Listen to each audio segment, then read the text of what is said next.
Chapter 291. The First Bureau of the Overwatch Council dealt with the looting of the building very appropriately. They only arrested those who were related to the Fan and Lu families. The little bastards from the Duke's Manor had been beaten by Fan Xian and had been sent home to recover from their wounds. They also did not have the right to get too involved, so none of them were arrested. After Uncle Mu and Uncle Mu had arrested the people, they did not say anything to Commissioner Fan, who was standing next to the carriage. They took the young men back to Fan Manor. The people of the Overwatch Council saw Fan Xian stand outside the carriage for a long time and did not go in. The people in the carriage did not come out either, and they knew that the person in the carriage was someone more important than Fan Xian. Fan Xian was a member of the royal family, so the person in the carriage must be someone close to the royal family. The looting of the building did not yield any results. Fan Xian wanted to destroy the accounts of Fan Xijia and the Baoyu brothel, but that was an impossible task. Because of this, he was forced to maintain a temporary peace with the second prince. Investigating the Baoyu brothel was a stupid thing to do. The people of the Overwatch Council left, and the people of the capital government came to keep the peace. Everything seemed to have returned to normal. The Fan and Lu families still owned 70% of the shares of the Baoyu brothel, and they continued to be the infamous prostitutes of the capital. Commissioner Fan and the second prince were having a very intimate conversation. It seemed that the capital was about to be at peace. The second prince, who was in the carriage, looked at Fan Xian's calm face, and he could not help but feel a little admiration for him. What happened with the Baoyu brothel was enough to make most people angry, but Fan Xian was calm. He accepted his suggestion of peace without any hesitation. He was a very good judge of the situation, and he was brave enough to make decisions. Every time he saw that familiar smile on Fan Xian's face, he felt a sense of unease and familiarity in the depths of his heart. He always felt that Fan Xian was someone very similar to himself. Although Fan Xian was an official, he still had a strong urge to have a deep conversation with him. "Hongqing, you go first. I have some private things to discuss with Mr. Fan," the second prince said coldly. He paid no attention to the eyes of the people on the street, and slowly walked down from the carriage. Fan Xian furrowed his brows slightly. He was surprised by the other party's action. Just now, he had clearly said that he was going back to the manor and did not want to have a deep conversation. However, the other party was a prince and had personally come out of the carriage to invite him. Even if he was not giving him face, he still wanted to hear what he wanted to say. So he gently nodded. Li Hongqing looked at him apologetically. He and the carriage left the Baoyue brothel, a place of trouble. The second prince's embroidered shoes stepped onto the street. He couldn't resist stretching. Amidst the whispers of the crowd in the distance, he led Fan Xian into a tea shop. A servant had already cleared the tea shop. Only he and Fan Xian sat facing each other. Fan Xian picked up the bowl and took a sip. He raised his eyebrows in surprise and glanced at the second prince. The second prince smiled and said, "I know you like this. Every time you go to Hongqing Manor, you ask for some sour berries to drink." He then warmly said, "Brother Fan must hate me for what happened at the Baoyue brothel." Fan Xian slightly raised his lips and said, "I am not a saint. Naturally, I have emotions." The second prince shook his head and said, "In the beginning, when your second brother and my third brother discussed doing business, I already knew about it. I even secretly helped." He looked at Fan Xian's face and said, "But do not misunderstand. At that time, the court and the capital all thought the Fan family was on good terms with me. I did not have the intention to threaten you. I only wanted to find a place of mutual benefit for both sides and make our relationship closer. Who would have thought that it would become a dirty trick? It was not what I wanted." Fan Xian had already guessed the second prince's thoughts when he built the Baoyue brothel in the spring, so he was not surprised. But hearing him admit to using dirty tricks, he did not know how to respond. He smiled and said, "Your Highness, you really do have a lot of respect for me." The second prince was not afraid to continue this topic. He lightly said, "I have always valued you. You should know that. So, I do not understand why, after you returned to the capital, you would target me." Fan Xian smiled and said, "Your Highness's words are a bit muddled. I'm only an official. What good would it do me to target your Highness?" The second prince stared into his eyes and slowly said, "I need you to tell me. I know you would not be willing to be a pawn of the crown prince, so I really do not understand." He had not thought that this prince would be so open and honest. Fan Xian felt a bit surprised. Shortly after, a clear smile rose to his face. He quietly said, "Your Highness, you really do not understand?" The second prince looked into his eyes and gently shook his head. Fan Xian slightly tilted his head and used his knuckles to knock on the surface of the wooden table. He suddenly opened his mouth and said, "Nyolan Street." The second prince was silent. A moment later he said, "This is my fault." Having said this, he stood up and bowed deeply toward Fan Xian. As the emperor's own son, he bowed and apologized to an official. Fan Xian did not show the expression that the second prince had hoped to see. He sat on the chair like a piece of ice, squinting at him. "Your Highness is your Highness," he said quietly. "An official is an official. This is a matter of life and death. Perhaps your Highness thinks that by personally apologizing, you have already given me enough of an explanation, and that I, as an official, should be moved to tears and feel a sense of belonging to the nation?" The second prince took a deep breath and forcefully suppressed the anger that had not appeared in his heart for many years. He coldly said, "Then Master Fan, how can you repair the relationship between us?" Fan Xian suddenly laughed and said, "Actually, in the last round of investigation, you know why. Who told my mother-in-law to always dislike me as a son-in-law? One moment he was an assassin, the next he was from the imperial censorate? And next year I will be taking over the palace treasury. I cannot avoid conflict with Xinjiang. If your Highness is willing to promise me one thing, I cannot guarantee that I will be biased, but at least in the capital, I will have the Overwatch Council maintain a relatively fair attitude." The second prince's heart trembled slightly. The sliver of negative emotion that had been lingering in his chest earlier had long disappeared. During these few months, his people and officials in court had been closely watched by the Overwatch Council, including the Imperial Astronomer and the others. They had all met with great misfortune, giving the entire second prince's faction a headache. Now that he heard Fan Xian say that he could change the Overwatch Council's attitude, how could he not be tempted? After a moment of silence, he stretched out his right hand and very gently said, "Please speak, Commissioner." This sentence used an official title. Fan Xian looked at him and smiled. "Your Highness, if you can keep your distance from the eldest princess, I promise you a lifetime of peace." The second prince was startled. He had never thought that Fan Xian would make such an absurd suggestion. Promise him a lifetime of peace? How arrogant and daring. He finally couldn't hold back his depression. In a cold voice he said, "Commissioner Fan, are you playing with me?" The two young nobles, who did not actually look alike, but their temperaments and auras were very similar, sat across from each other at a table and did not see eye to eye.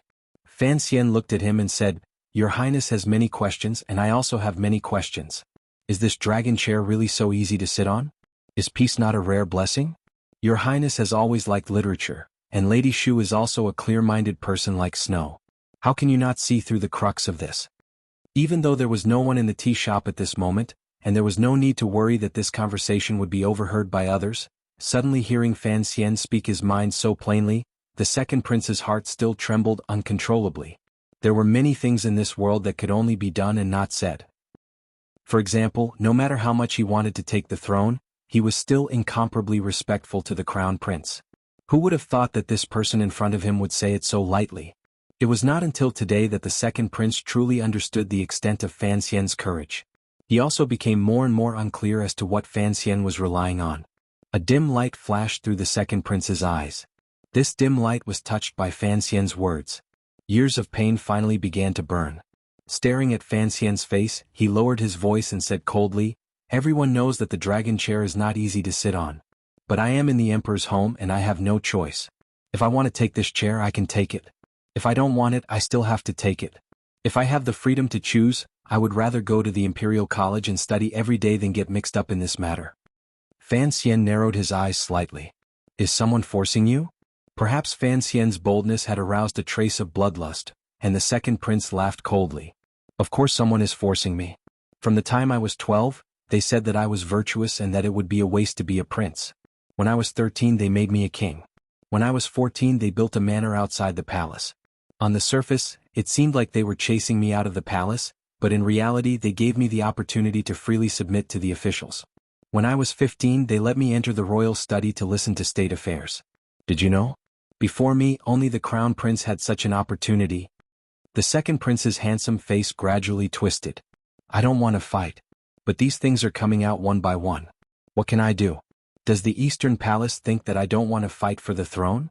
The crown prince was young at the time, but he looked at me with such hatred in his eyes. "We are brothers. When he was only 13 he already wanted to kill me. Even if I can convince the crown prince, what about the empress? Will she let me go?" Fan Xian was silent, listening to the second prince's madness. It was he who pushed me into this position. The second prince's eyes were like a cold fire sealed in ice, making people shiver. I want to protect my mother. I want to protect my life. What should I do? Since he wants me to fight, then I'll fight for him. Fan Xian lowered his head slightly. He knew that the only one who had the power to force a prince onto the road of fighting for the throne was the emperor himself. He smiled slightly and said, "But have you ever thought that maybe he is just using you as a stone, a whetstone to force the crown prince to mature?" I knew that a long time ago. The second prince coldly waved his sleeve. We are both favored by the heavens. Who would be willing to be a whetstone that will break in the future? So I have to keep fighting. If I really do win, I will be happier to see him regret than sitting on that chair. Fan Xian smiled and said, "Why vent your resentment on such a matter? The great prince has already been made a prince, but he seems to know a lot more than the second prince. If someone wants to push you into the river to compete in swimming, your best resistance is to fight to the death and not enter the river. At most, you can turn around and fight with the person behind you. It's not to go into the river and strangle your opponent to death." The second prince finally calmed down. He looked at Fan Xian with shock. "Your words sound like rebellion." Fan Xian shook his head indifferently. "The treasonous things your highness said today are no less than mine." The second prince's eyebrows suddenly jumped. He looked at Fan Xian. A moment later he suddenly said, "Help me, Fan Xian." Fan Xian shook his head calmly, even coldly. "What?" The second prince quietly said, "In the future, you will have to choose someone." Fan Xian did not answer him. He only thought, based on blood relations, this person in front of him should be his brother. He was different from other officials.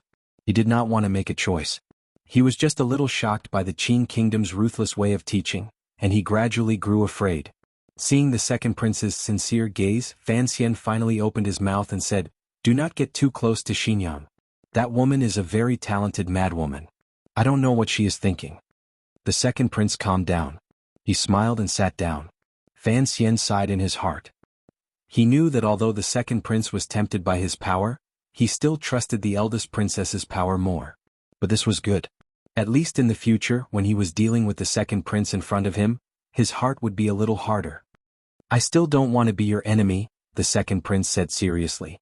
Fan Xian was silent for a moment. He suddenly raised his head and said, "Even if the Baoyue brothel incident did not happen, I would still beat you down to the ground." A mocking look flashed through the second prince's eyes. It seemed that he thought Fan Xian's arrogance had gone too far. Fan Xian ignored his look and coldly said, "Perhaps this is the only way for you and Hongqing to survive." The second prince heard the pity and disdain in Fan Xian's voice, and he was furious. He suddenly stood up and stared coldly into Fan Xian's eyes. Fan Xian mockingly said, "Your Highness, do not ever think that you can control everything. That includes the Baoyue brothel." The atmosphere in the tea shop suddenly became cold. 8 people slowly walked in from outside the shop. They were all wearing the same clothes, but it was impossible to tell how old they were. Every single one of them had a murderous aura hidden deep within their bodies. Some were like a knife, some were like a sword, and some were like a giant axe that could split open a mountain. Fan Xian knew that the second prince would not choose to kill him in the busy market. He narrowed his eyes and looked at the 8 people who had walked into the tea shop from who knew where. In a quiet voice he said, "The 4 generals Gan, Lu, Xie and Fan, the 4 gentlemen He, Zhang, Su and Chao, the legendary 8 generals under the second prince's command. So this is what they look like." The second prince looked at him and said, "Fan Xian, I value you, but that does not mean I must need you. So do not be too arrogant." Fan Xian stood up and smiled as he waved his hand. He said, "The Qinian unit under my command cannot beat the 8 people under your command, so I will not make a fool of myself. But there is something that I must say. Your Highness, no matter how many people you have, it is useless for the bigger picture. Otherwise Qin Pingping would have become emperor a long time ago." Amidst his laughter, he threw down his last rebellious sentence and left the tea house in a carefree manner. When he walked out of the shop, he seemed to casually pass through the 8 most capable family warriors of the second prince.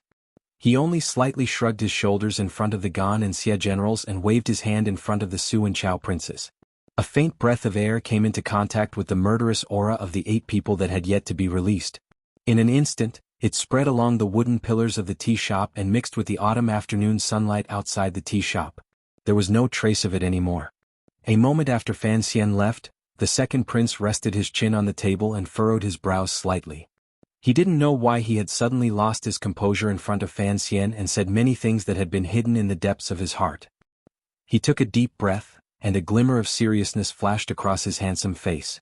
In a cold voice he said, "If there is a day in the future when you need to kill him, how many people do you need?" Xiebai, and slowly put the sheathed sword back into his white sleeve and said woodenly, "I alone will be enough." Fan Wujio's face was dark and he shook his head slightly. He said, even if the 8 generals were to come together, they might not be able to keep Sir Fan Jr. The second prince was a little lost in thought. He thought that even the 8 generals did not care about Fan Xian's words. This Fan Xian was a character that he could not see through. But then he remembered that after the Baoyue brothel incident, Fan Xian would not make a move against him for a while. He shook his head and stopped thinking about it. Sitting in the carriage, Fan Xian carefully used water to wash away the faint fragrance that remained on his fingers. He was a little disappointed with the conversation. Although he had taken a great risk to draw out some of the second prince's thoughts, there was no useful information. He still did not understand the arrangements between him and the eldest princess. It looked like the second prince was a person with a calm mind and a scholarly spirit. But he was not a caring sister, so there was no point in knowing these things. The carriage arrived at Fan Manor. He jumped down from the carriage and calmly walked through the corner door. He quickly walked to the back garden, ignoring the confused faces of the Fan and Lu family members. He went straight to the study room, pushed open the door with his steady hands and then kicked it open. Inside the study room there was a scream. Under the horrified gazes of the entire family, Fan Xizha, who had no idea what had happened, was kicked into a ball and smashed into the armchair, breaking it into several pieces. Chapter 292. Fan Manor was now divided into 2 residences, one front and one back. The courtyard was luxurious and the house was spacious. There were 3 study rooms and the one where the scream had come from was on the west side, next to the garden. It was the least guarded of the 3, and it was also the one the servants were closest to. The sudden scream, like that of a pig being slaughtered, shocked everyone in the garden. After Fan Xizha's scream, 2 women's screams immediately rang out in the study room. Fan Ruoruo and Lin Wanner's faces lost all color. They stepped forward and grabbed Fan Xian's arm, afraid that their husband or brother would get angry and kick Fan Xizha to death. In the eyes of these 2 women, Fan Xian had always been a gentle, refined, mature, and steady young man. Even though there were times when he was unhappy, he had never shown such a violent side. Seeing the frost on Fan Xian's face, the 2 women couldn't help but shiver. They didn't know what Fan Xizha had done to make him so angry, but they still held on to Fan Xian's arm, not letting him step forward. After Fan Xizha had been dragged back to Fan Manor by Teng Zijing, he was as anxious as a cat on a hot tin roof. With great difficulty he finally found an empty spot. He begged Cece, who was passing by the study room, to secretly send a message to his sister-in-law and sister, asking them to come quickly. Fan Ruoruo and Lin Wanner didn't know what had happened. After entering the study room, they heard Fan Xizha's cries for help, and even joked with him a little. Now, seeing Fan Xian's vicious kick to the heart, they knew that things had gotten out of hand. Their faces paled, and they looked at Fan Xian's angry face with a hint of fear. "Let go." The words that came out of Fan Xian's mouth seemed to have been soaked in ice for an entire night. They were cold and carried with them a cold wind. "Father already knows of this matter. No one can stop me. I won't beat him to death." Fan Xizha lay on the ground pretending to be dead. From the corner of his eyes, he saw that his brother's expression was calm, and that he wouldn't kill him. He let out a sigh of relief. Unexpectedly, Fan Xian continued coldly, "I'm going to cripple him." As he spoke, he easily extricated himself from the 2 girls' tight grip. In his anger, he didn't have time to find the family rules. He directly grabbed the teacup on the desk and threw it at Fan Xizha's face. With a loud crash, the teacup smashed right next to Fan Xizha's head. Hot tea and broken porcelain splattered everywhere. Fan Xizha cried out in pain as his face was scratched with blood. He no longer dared to lie on the ground and pretend to be dead. He jumped up and hid behind Wanner, crying and howling, "Sister-in-law? Brother wants to kill me. Help."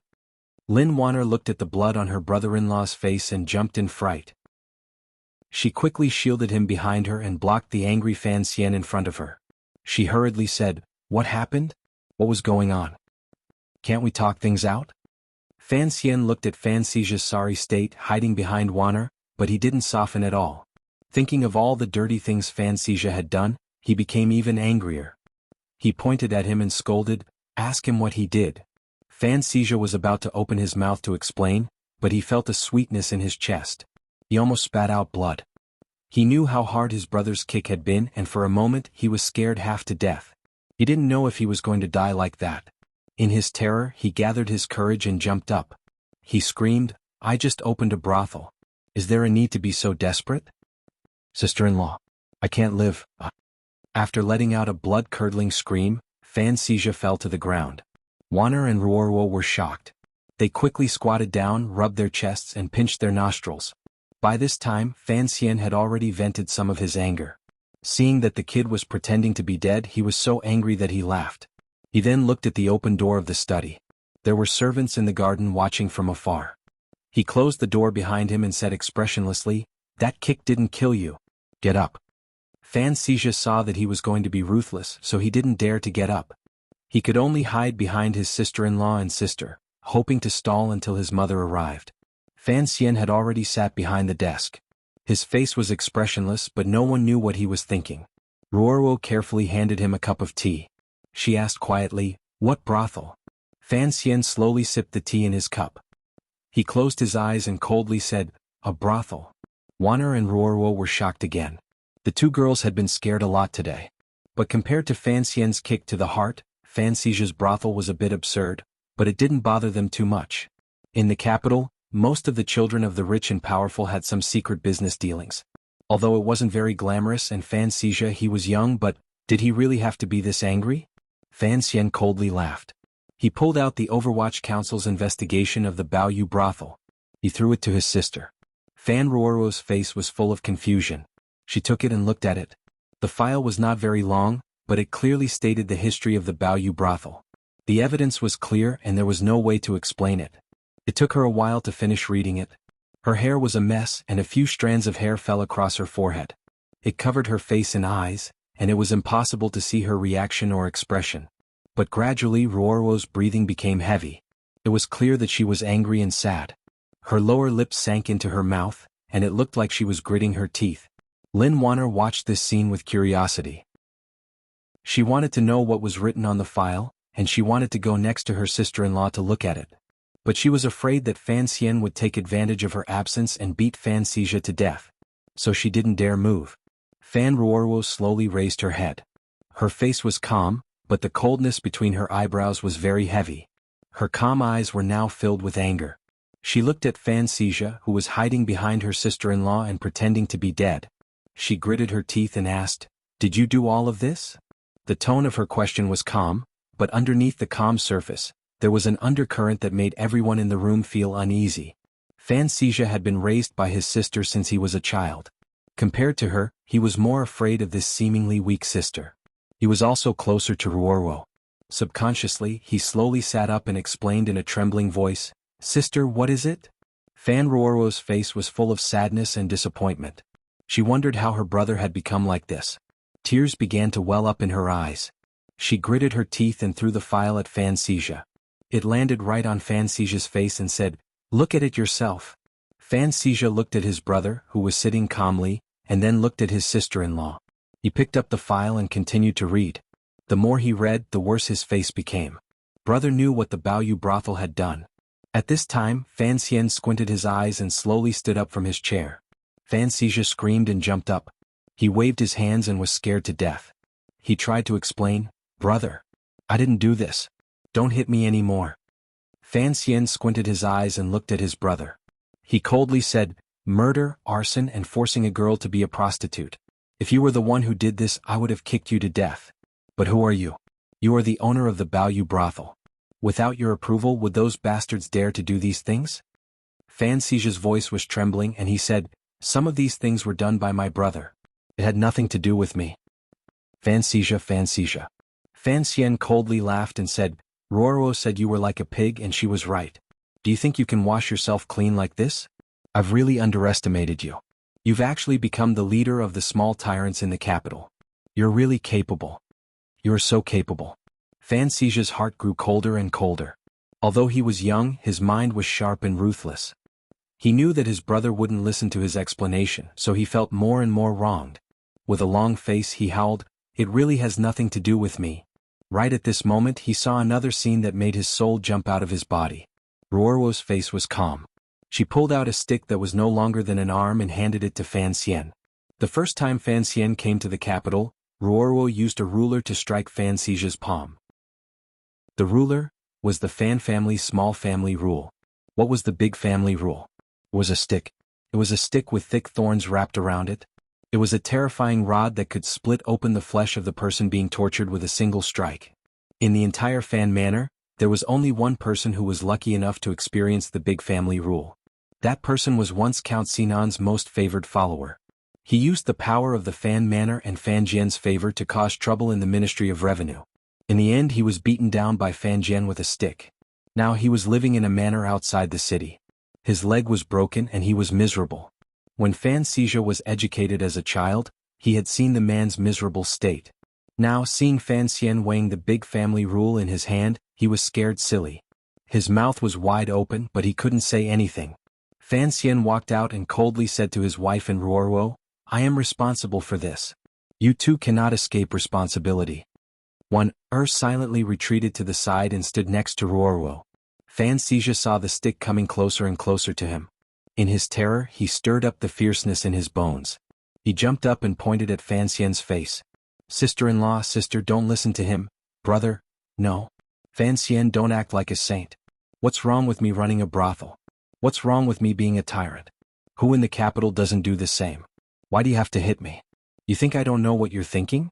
It's just that you and the second prince don't get along and I've dragged you in. You've lost face. So what? You want to take it out on me? You want to beat me to death?" Fan Xija cried loudly. "Beat me to death if you have the guts. What kind of brother are you? When I was doing business, how could I have known that you would fall out with the second prince? What does that have to do with me? You never told me. If you have the guts, then go beat up the third prince. You only know how to bully someone like me who doesn't have a mother or father to care for him. What kind of guts are you? Aren't you the commissioner of the Overwatch Council? Go catch the capital's magistrate and beat up the third prince in the palace. Go, go." There was a light slap. Fan Xija's face had been slapped, which wasn't very loud. He woke up and looked at Fan Xian, who was getting closer and closer. After Fan Xian heard this nonsense, he was angry. Although he didn't show it on his face, the veins on his forehead were starting to show. In the 20 years since he was reborn, this was the first time he had been so angry. Most importantly, he had truly thought of Fan Xija as a brother. Who knew that he would do something like this and speak so eloquently? "You shut up." He finally couldn't help but curse. "If you want to do business, I'll let you do it. If you don't do evil, why would others dare to threaten me? Even if they did, am I the kind of person who would be threatened? I want to punish you today not for anything else but because you deserve it.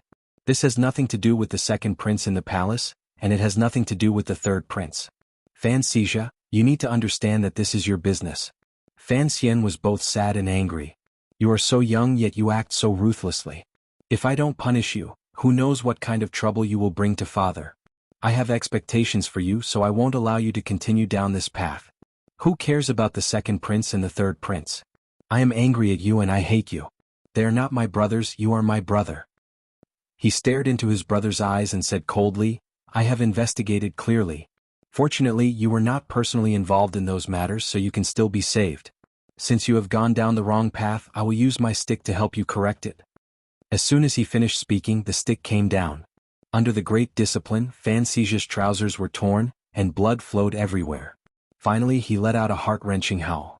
The sound quickly spread throughout the Fan Manor, startling the servants and maids in the garden, as well as Ting Zijing and Deng Ziyu's subordinates. It also frightened the children of the Fan and Lu families who were waiting in the garden. Naturally, it also made some people feel incomparably distressed. The screams of the second young master of the Fan family reverberated throughout the garden. The sound was so shrill that no one could bear to hear it. Earlier, it had been accompanied by Fan Xija's fierce resistance. Later it became a cry for mercy. Then it became a pitiful cry for help. Finally the voice gradually became softer. Amidst the weak cries, one could hear the 14-year-old calling for his mother. "Master, Xija's really going to be beaten to death." Lu Shi knelt in front of Minister Fan, her face streaked with tears, and hugged his legs. "Go and talk to Fan Xian and make him stop. This is enough of a lesson. What if he really dies?" Chapter 293. The beautiful Lady Lu had always maintained an air of nobility in Fan Manor. But today she no longer cared about her appearance or her temperament. Her face was pale and she could not bear it. She hugged her master's legs and cried, "Master, please say something. Jur is still young, he can't take such a beating." Minister Fan looked at the woman in front of him and could not help but sigh. After the death of Fan Jian's first wife, Lady Lu had followed him. Back then, Fan Jian had been given the title of Count Sinan, but the emperor's favor was hidden in the shadows. Lady Lu was the granddaughter of the duke, and yet she had married him, a member of the Fan family. Who knew how many people in the capital were shocked? After their marriage, Lady Lu took good care of him, caring for him, and forcibly pulled him back from Lujing River. So no matter how you looked at it, he had a feeling for Lady Lu and he felt sorry for her. Furthermore, the person being beaten in that study was his own son. Minister Fan was not young anymore, how could he not feel sorry for him? But no matter what he was thinking, he maintained a good expression on his face. He shook his head and scolded, "Jade that is not polished is worthless. It is the fault of the father that the child is not taught. A loving mother spoils the child." At that moment there was another cry from the study. It was Fan Xizha crying for his mother in pain. Fan Jian's eyebrows twitched and his heart twitched.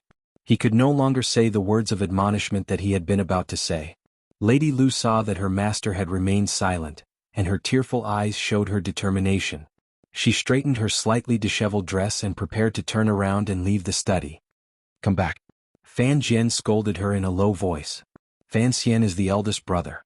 It is only right for him to teach Xizha a lesson. What will the child think if you run over now? What will the child think? Lady Lu turned around, her eyes brimming with tears. "Master, you only think about what Fan Xian thinks but not what I think? I only have one precious son. Do you have the heart to watch him be beaten to death?"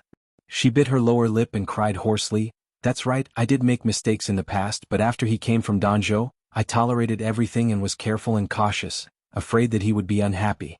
Based on what you said, I went around trying to bribe the nobles in the capital, afraid that I would drag the young master down. After all, his position in the capital is partly due to me. Of course, as a mother, it is natural for me to do these things and I would not go to him to ask for credit, but what is happening now? How could he bear to be so heavy-handed? If he still remembers what happened back then, I'll just return this life to him. Don't touch my son. My son." Fan Jian looked at Lady Lu's sobbing appearance, and a wave of anger rose to his chest. He scolded, "What is this? Do you not know what kind of person Fan Xian is? Since he has let go of this matter, he will not pick it up again. Although he is young, he has a big heart. Xizha went too far with what he did. If you don't teach him a lesson, he will drag the whole family down with him in the future. Will you be satisfied with that?" Lady Lu was not an ordinary woman, and now that she knew the Baoyu brothel had been raided, she immediately knew that this had something to do with the struggle between the young master of the Fan family and the second prince. She wiped the tears from the corner of her eyes and said, "It was not a big deal. It was just that the second prince had a hold on it and that is why Fan Xian is angry." This woman and her son had the same judgment about Fan Xian's anger. Fan Jian's face darkened and he said, "Not a big deal? It's not like you didn't see the things that were sent to the study in the back. Xizha is so young, and yet he is so ruthless. Although he did not do it himself, what difference does it make? Do you think your son has to do it himself for it to be a big deal?" Lady Lu couldn't help but speak up for her son and she said, "Isn't there a lot of things like this in the capital? Who hasn't had this kind of trouble?" Before she could finish, Fan Jian cut her off and coldly said, "Don't talk about this anymore." Madame Lu obediently stopped talking, but the tear stains at the corners of her eyes had disappeared. Her eyes were still brimming with tears. The cries of pain and agony from the distant study gradually subsided. Instead, it made her, as his mother, even more frightened. Had or fainted or something. Fan Jian looked at her and couldn't help but sigh. He thought about what he had discussed with Fan Xian the night before, and his heart felt a little dark. In fact, over the past few months, Fan Xian had heard of Fan Xizha's business in the capital, but he didn't care much about it. He thought it was a child's business and what could he do? He didn't expect that even as a father, he had underestimated Fan Xizha's abilities and methods. Let Fan Xian handle it. Fan Jian comforted Lady Lu and said, "You should understand this. The more he doesn't try to avoid suspicion, the more it shows that he really sees Xizha as his own brother. That child Fan Xian can even smile at his enemies. The reason why he is so tyrannical today is because he loves Xizha. If it wasn't someone close to him, he would have just killed him. Why would he be so angry? Now that you understand this, you should be at ease. To tell you the truth, you know very well who our family can rely on in the future.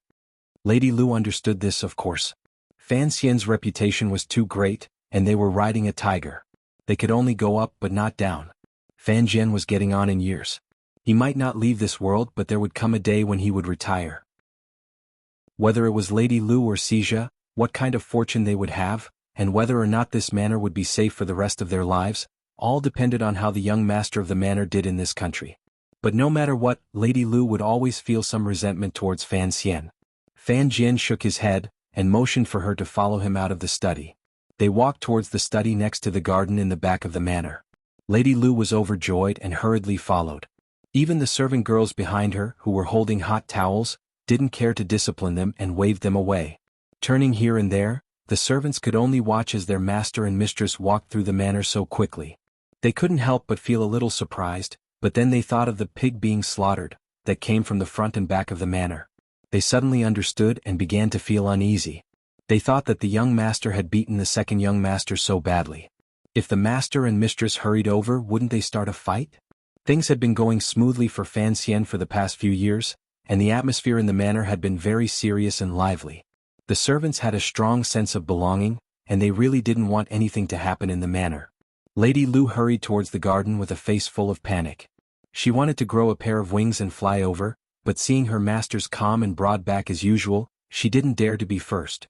Just as she reached the entrance to the garden, which connected the front and back of the manor, she heard another wretched cry from the garden.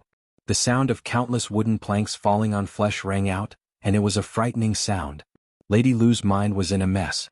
Suddenly hearing this sound, she couldn't tell if it was her precious son who was crying. A wave of sadness rose up in her chest, and with a cry, she fainted. Fortunately, the servant girls behind her didn't dare to leave because of her rebuke. They followed behind her obediently, and only then were they able to support the trembling mistress. The quietest of the 3 study rooms was in a secluded place next to the rockery. It was where Fan Xian conducted his household affairs, and it had always been forbidden for servants to approach. At this moment there were 3 people sitting in the study. Sitting behind the desk was Sir Yen Jr., who had just been appointed to the 4th Bureau, Yen Bingyun. Sitting to his right was Fan Xian's student, Shi Chanli, and the bookkeeper of the 1st Bureau, Mu Tai. Aside from Teng Zijing and Deng Ziyu, who were supervising the execution in the garden, these 3 were Fan Xian's confidants. Yen Bingyun's position was naturally the most special. He was Fan Xian's superior, and they had a faint friendship. At this moment, he frowned as he listened to the clattering of the wooden planks in the garden. He couldn't help but shake his head. Something that should be sent to the capital government should not be punished at home. It is against the law of the Qin kingdom. It is against the law of the Qin kingdom. Among the 3 of them, only he dared to question Fan Xian's decision. Shi Chanli laughed and explained to Sir Yen Jr., "We can't make a big deal out of this right now. If we really do send this to the capital government, and they find out that the second young master and the one in the palace, there will be no turning back. The commissioner will have to fight the second prince. But regardless of whether he wins or loses, the second young master of the Fan family will not have a good ending. Based on the evidence that the capital government has, even if they don't sentence him to death, they will at least send him 3,000 miles south." Mu Tai smiled awkwardly, not daring to respond. After all, he was the one who had warned Fan Xian about the Baoyu brothel. In other words, he was the one who had caused the second young master of the Fan family to end up like this.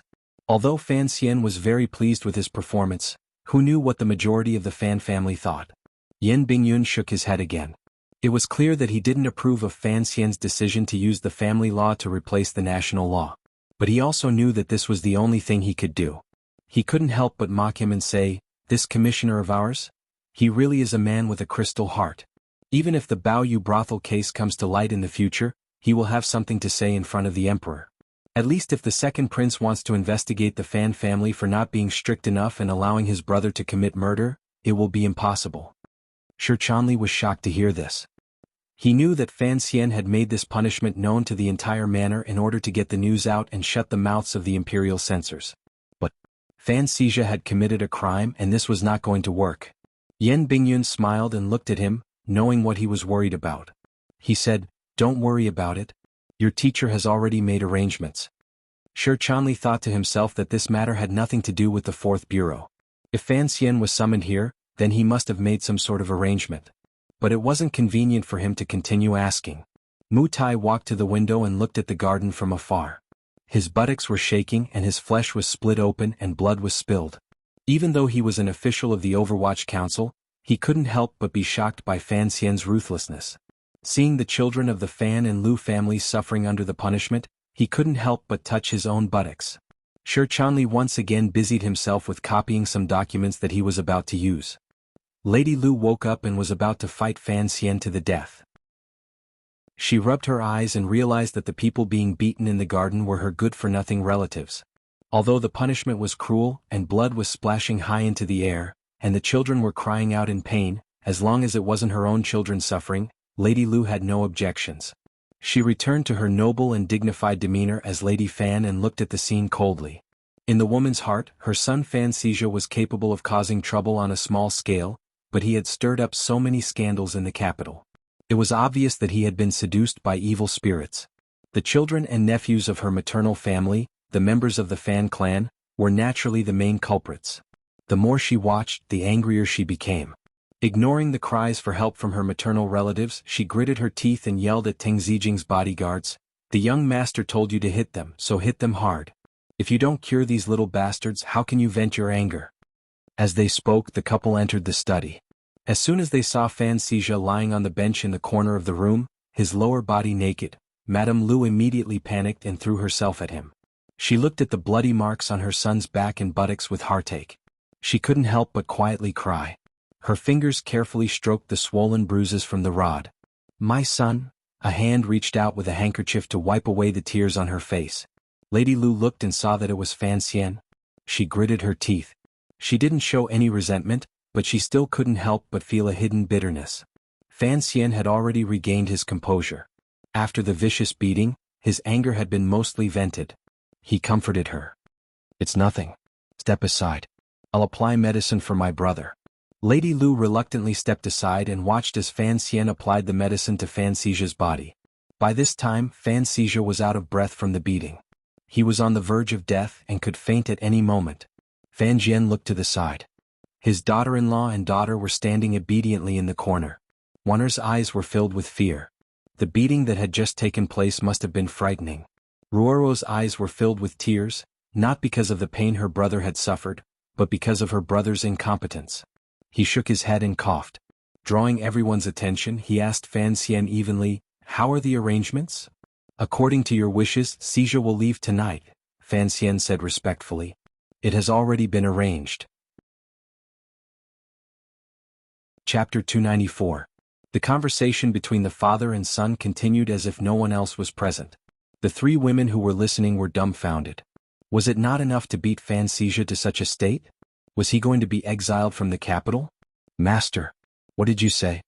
Lu Shi's eyes were wide with fear, and she looked at her master helplessly. Fan Xizha, who had been lying on the bench, had already leapt up from it. She did not know how he could still be so strong given his injuries. It looked as if being exiled from the capital was a terrifying thing for all the nobles in the capital. Fan Xizha's butt was in the air and he was hugging his mother's legs. He squeezed his eyes and a few drops of tears rolled down his cheeks, competing with the pockmarks on his face. His mouth was wide open, but before he could say anything, he had been hit so hard that he lost his voice. He anxiously opened his mouth but nothing came out. The young man's tears were bright, and he shook his head furiously, unable to speak. His back was covered in blood and he looked very pitiful. "Master." Lu Shi couldn't take it anymore and she looked at Fan Xian with resentment. She was like a tree that had been cut in half, and she knelt in front of Fan Xian. She cried and begged, "No. You can't. He is your precious son. Can you bear to see him be kicked out of the house?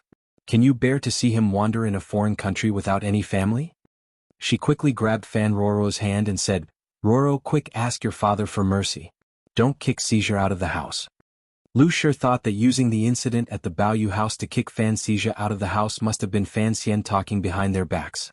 Last night, the father and son had talked for a long time, so she quickly pulled Ruoro into the fray. She thought that although Ruoro was not her own daughter, they had lived together for over 10 years. She loved Fan Xizha and everyone knew that Fan Xian loved his sister the most. Fan Ruoro did not expect her brother to receive such a heavy punishment. She was pulled by Lu Shi and she knelt down. Her voice trembled as she said, "Father, my brother has been taught a lesson. He will not do it again. Please forgive him this time." Wan stood by the side alone. Her heart was slightly flustered and she hurriedly knelt down. Fan Jian remained calm until his daughter-in-law, who had a special status, knelt down as well. Only then did he help her up. He frowned at Lady Lu and said, "Xia must go, and don't blame Fan Xian. This is what I want." Madame Lu looked at him in disbelief, wondering why he was doing this. However, she knew very well that Fan Jian was a man with a gentle and upright appearance, but in reality he had the air of a great general and a murderous aura. Otherwise, she wouldn't have fallen in love with him at first sight and refused to marry him. Since this was his idea, he would definitely not change it. She was a shrewd woman. Biting her lip, she turned around and bowed to Fan Xian. Weakly she pleaded, "Young master, please say something to persuade the master." At this moment, the only person who could make Fan Jian withdraw his intention of exiling Fan Xia was Fan Xian. Fan Xian did not want to accept her bow, and he quickly avoided it. With a bitter smile, he looked at his father, asking for his opinion. Fan Jian coldly shook his head and said, "His crime today, if the imperial censor were to report it to the court, he would be exiled for 3,000 miles. I will kick him out of the capital, and that will be better than the court taking action." Madame Lu did not believe this. With Fan Xian's current power and influence, even if Fan Xian were to open a brothel and kill a few prostitutes, as long as it was not a crime of treason, Fan Jian and Fan Xian would be able to suppress it. She could not help but cry, "Master, how could you be so cruel? Xia, he is only 14. If I am not cruel, then this would happen." Fan Jian coldly laughed at himself. 14? Don't forget, when Fan Xian was 12 years old, he was already forced to kill, he yelled harshly. As soon as he said this, the entire room was silent. Lin Wan'er and Fan Ruoruo, who did not know about this, looked at Fan Xian in shock. Madame Lu, who had always been tied down by this matter, was frightened and lowered her head in despair. Fan Xian laughed awkwardly. He knew that it was not convenient for him to say anything more. He carefully picked up Xia, who was covered in wounds, and retreated to a corner. He then ordered his wife and sister to carry his brother into the bedroom so that he could rest. Fan Xian come back later. Fan Jian looked at Madame Lu and walked out of the study. Only Madame Lu and Fan Xian were left in the study, and the atmosphere was a little awkward. After a while, Madame Lu opened her eyes and said, "Are you really going to kick him out of the capital?" Fan Xian sighed and walked closer to her. He lowered his voice and comforted her, "Do not worry. Father only wants Xia to leave the capital for a while. He wants to train outside." Before he could finish, Madame Lu suddenly asked, "How far will he go?" "Very far." Fan Xian looked at the absent-minded Madame Lu and thought that such a shrewd woman was worried about her son. He was suddenly confused, and for a moment he envied Fan Xia. He missed someone. "How far?" Madame Lu asked in a shrill voice. Fan Xian did not care about her attitude at this time. He said calmly, "Father decided it last night. I wanted to persuade him to send Xia to Danzhou to hide, but he was worried that grandmother would not be able to do it, so he changed it to Northern Qi." Northern Qi? Madame Lu felt a little more at ease. Although Northern Qi was far away, it was not like the southern barbarians or the western barbarians that the court had exiled. It was much more prosperous and safe. Although Northern Qi and Qing did not get along, after the peace treaty, the two countries were currently in a honeymoon period, and their relationship was excellent. Fan Xian looked at Madame Lu's pleading eyes and knew what she was thinking. He comforted her, "Do not worry. I have many friends in Northern Qi. I will take good care of him." The moon peeked out from the other side of the autumn tree. Compared to the bright lights of Fan Manor, it was much dimmer. The sons and nephews of the Fan and Lu families, who had been beaten up in the garden, were taken away by carriages from Shangshu Alley and other places. When the relatives of the Fan family saw the wretched state of their sons, they felt pain in their hearts. Their gazes toward Fan Manor were filled with a bit of hatred. But because of the power of the Fan family, no one dared to curse. In the study, Fan Xian was standing next to his father, mixing fruit berries for him. That night, Madame Lu stayed by Fan Xia's bedside and did not leave his side. The fruit berries that Minister Fan drank every night had to be seasoned by Fan Xian himself. The 3 people I mentioned to father have already been sent to the capital government. The 3 people he mentioned were all people who had committed murder in the Baoyu brothel. He looked at his father and spoke with concern, "The capital government is under the second son's control. I don't think they expected us to send them to the capital government. But those 3 people have been involved in murder cases, which means they are important people who want to take down Fan Xija. I think they will be picked up by the second son's people tonight.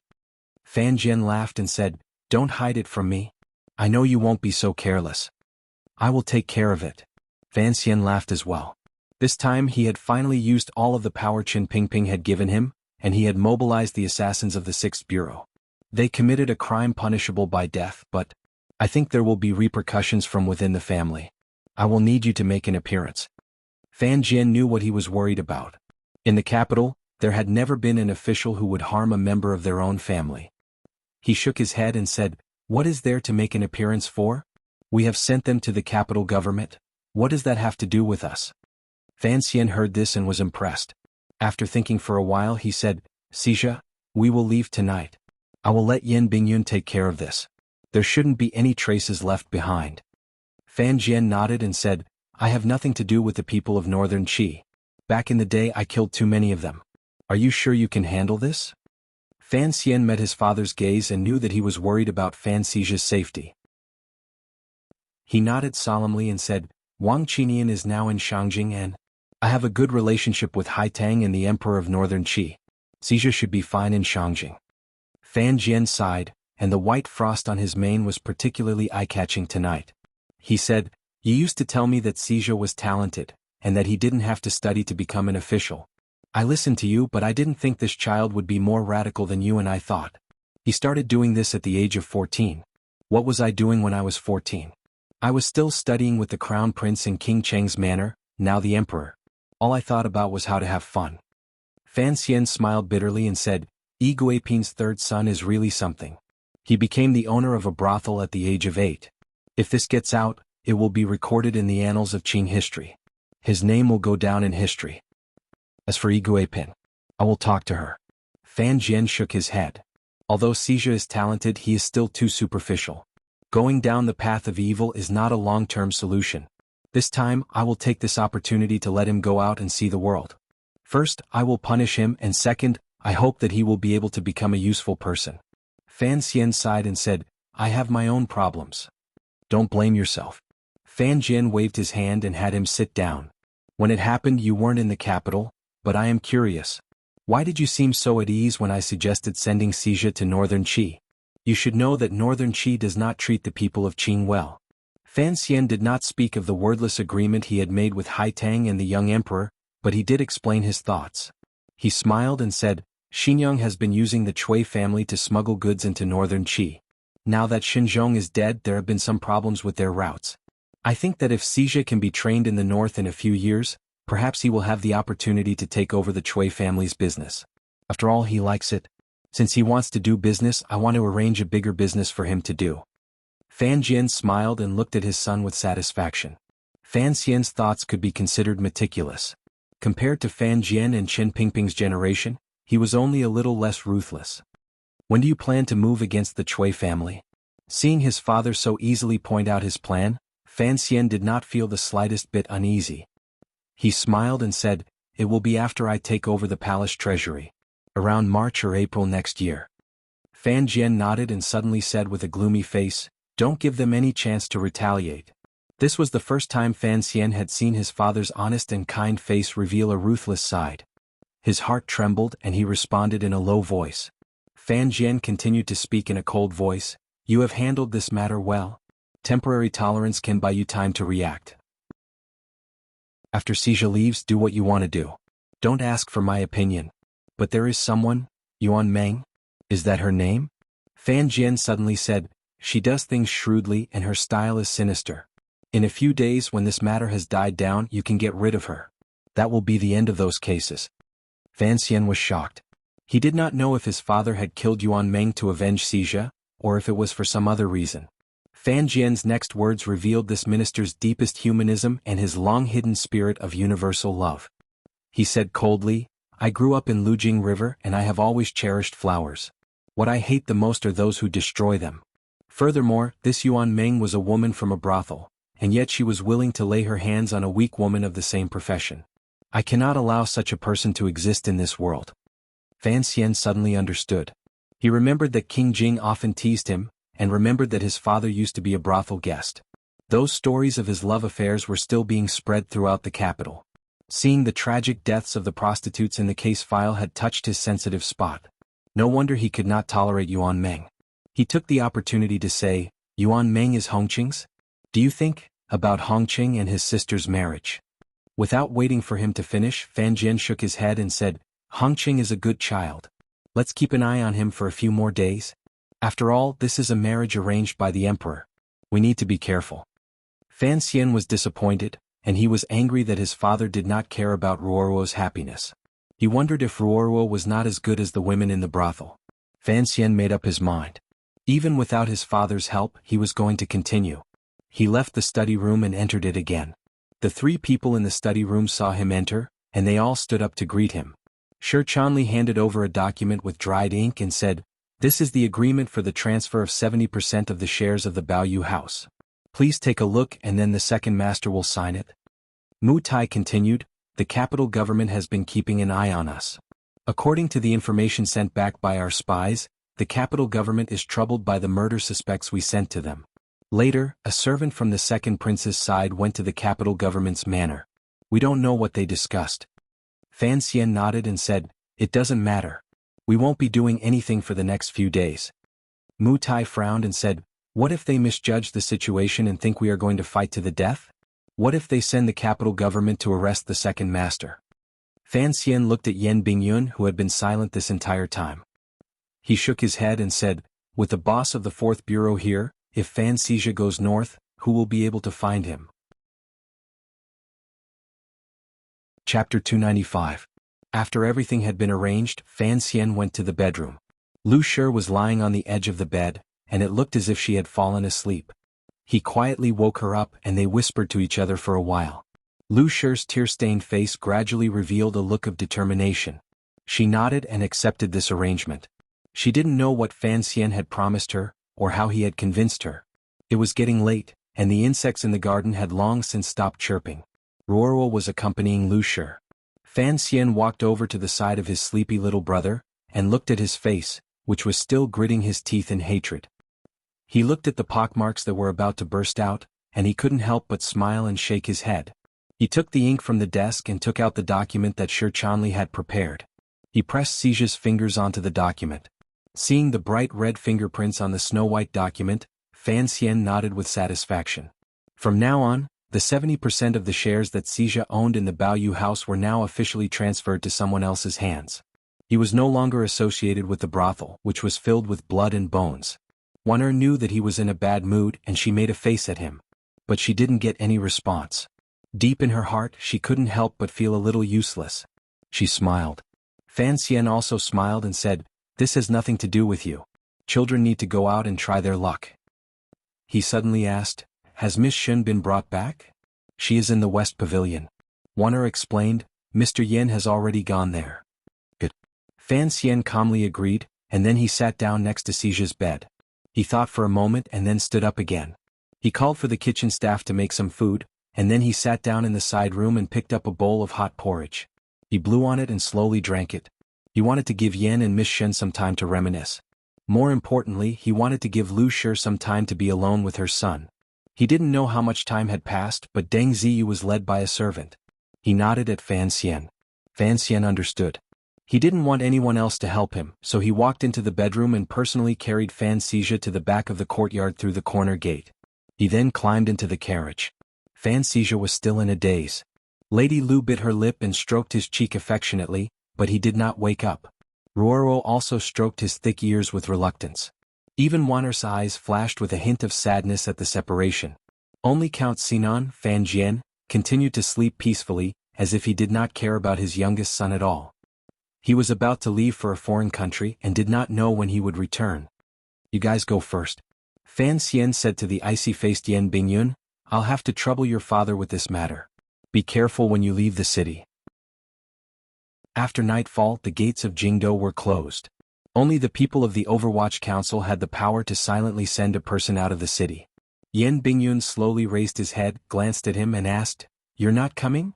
Fan Xian lowered his head and said, "We'll meet at Songlin Bao. I still have some things to do." From the corner of his eyes, He could clearly see that his brother had tears in the corners of his eyes. He had clearly woken up, but he did not know why he had pretended to be unconscious in front of Lady Lu. Fan Xija's lips twitched. He must have hated Fan Xian and his father. In the darkness, besides the Qinian unit, there were also swordsmen from the 6th Bureau on standby. Based on the strength of this group, unless the second prince mobilized the Yi family's forces in the capital, there was no way they could face them head-on. Fan Xian stood below the carriage with his head lowered for a moment, then waved his hand. The carriage slowly began to move, heading out of the capital. Behind them, the 3 women who stood by the back door of Fan Manor couldn't help but look sorrowful. Lady Lu's sorrow was even greater. The unmarked carriages traveled through the quiet, dark streets of the capital. Yan Bingyun had used some unknown method to leave the city without a hitch. They stepped onto the official road outside the city and traveled northwest for half an hour. Using the moonlight, they saw that there was a small mountain in front of them, and they arrived at Songlin Bao. The carriages stopped there waiting for Fan Xian. Fan Xija, who was in the carriage, suddenly opened his eyes at this moment. His eyes were still filled with ruthlessness. "Aren't you afraid that I'll run away during this exile journey?" There were only him and Yan Bingyun in the carriage. Yan Bingyun coldly said, "You're a smart man. Of course you know what to do. Fan Xian has used so many methods for your sake. Of course it's not just to ensure your safety." Fan Xija lowered his voice and cursed, "It's to protect his own reputation." Yan Bingyun mockingly replied, "If it was just to protect his own reputation, he could have sent you directly to the capital government. Who could say anything about it?" Fan Xija knew this was the case, but he refused to admit it. In a shrill voice he said, "That's because father would not allow such a thing to happen." "The minister?" Yan Bingyun's cold eyes had an additional trace of mockery.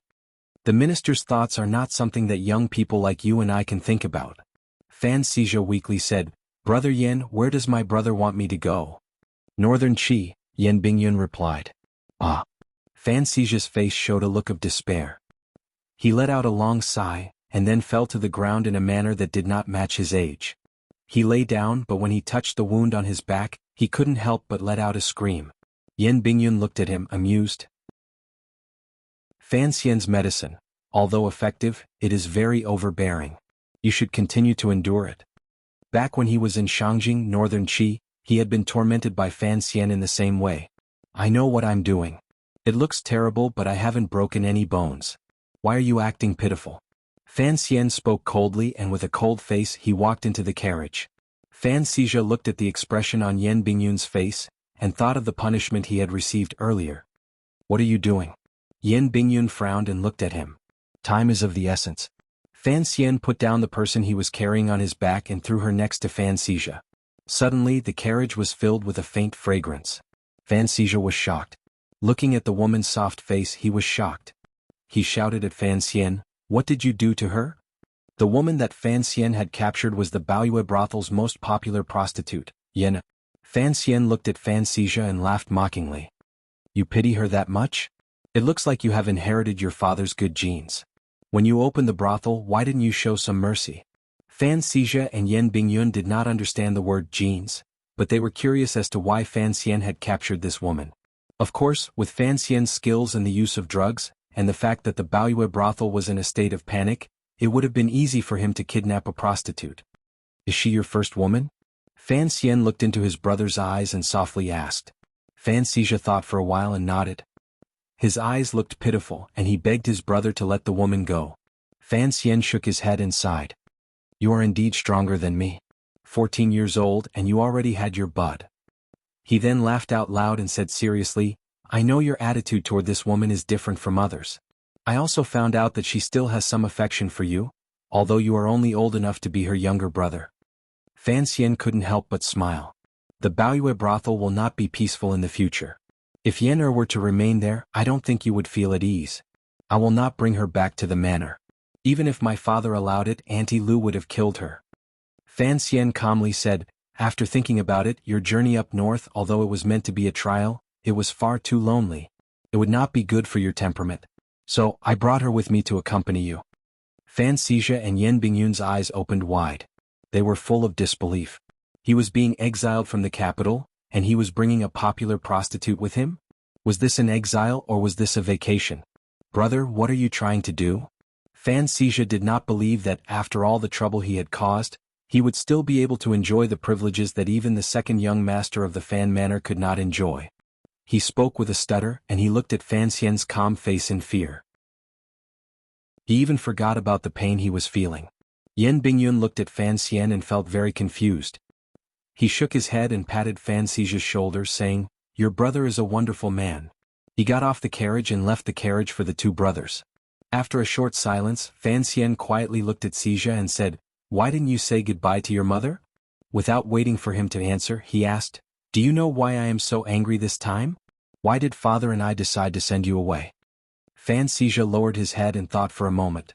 He then said, "Sending me away? I don't have to worry about the capital government handling the Baoyue brothel case. Even if I run away to avoid punishment, I don't have to worry about that. That way my family can go and fight with the second son." Correct. Fan Xian was pleased to find that his brother, under his influence, had begun to refer to the princes as the second son and the third son. Secondly, it is my punishment. Fan Xizha suddenly raised his head and endured the pain in his buttocks. He cried and said, "But I don't want to go. Brother, the people of Northern Qi Kingdom are very fierce. What can I do there?" "Do what?" Fan Xian very seriously replied, "Do what you are best at, of course. Do business." Fan Xizha raised his head stupidly.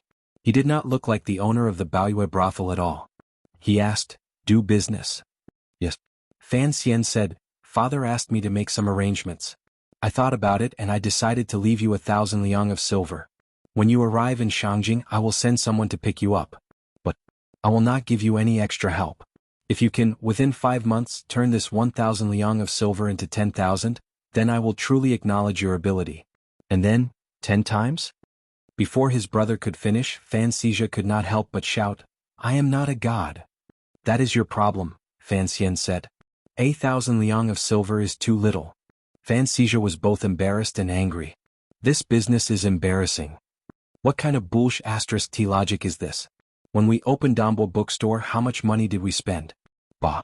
If you have the ability, then go and sell Story of the Stone. I promise I can turn 1,000 into 10,000. You wish. That guy with the surname Chow has already been driven crazy by me. Where else can he go?" After the two brothers yelled at each other, the atmosphere became a little more relaxed. Fan Xian looked at Fan Xizha's chubby face and sighed. "It is very windy out there.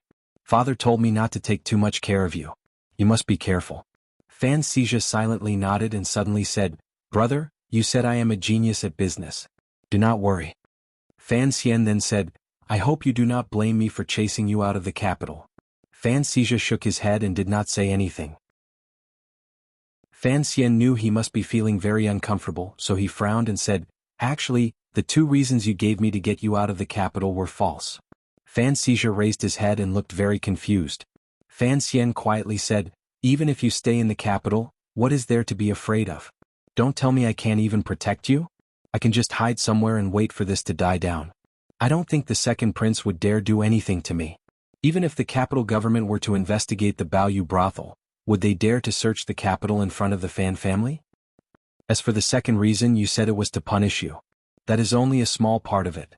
Fan Xian looked at the unconscious Baoyue brothel headliner and calmly said, "On this journey north, perhaps you will suffer a bit.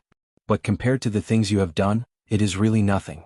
If I send you back to Danzhou, according to grandmother's way of doing things, I'm afraid you will be even more miserable." Fan Xizha was a little scared and pulled back his head.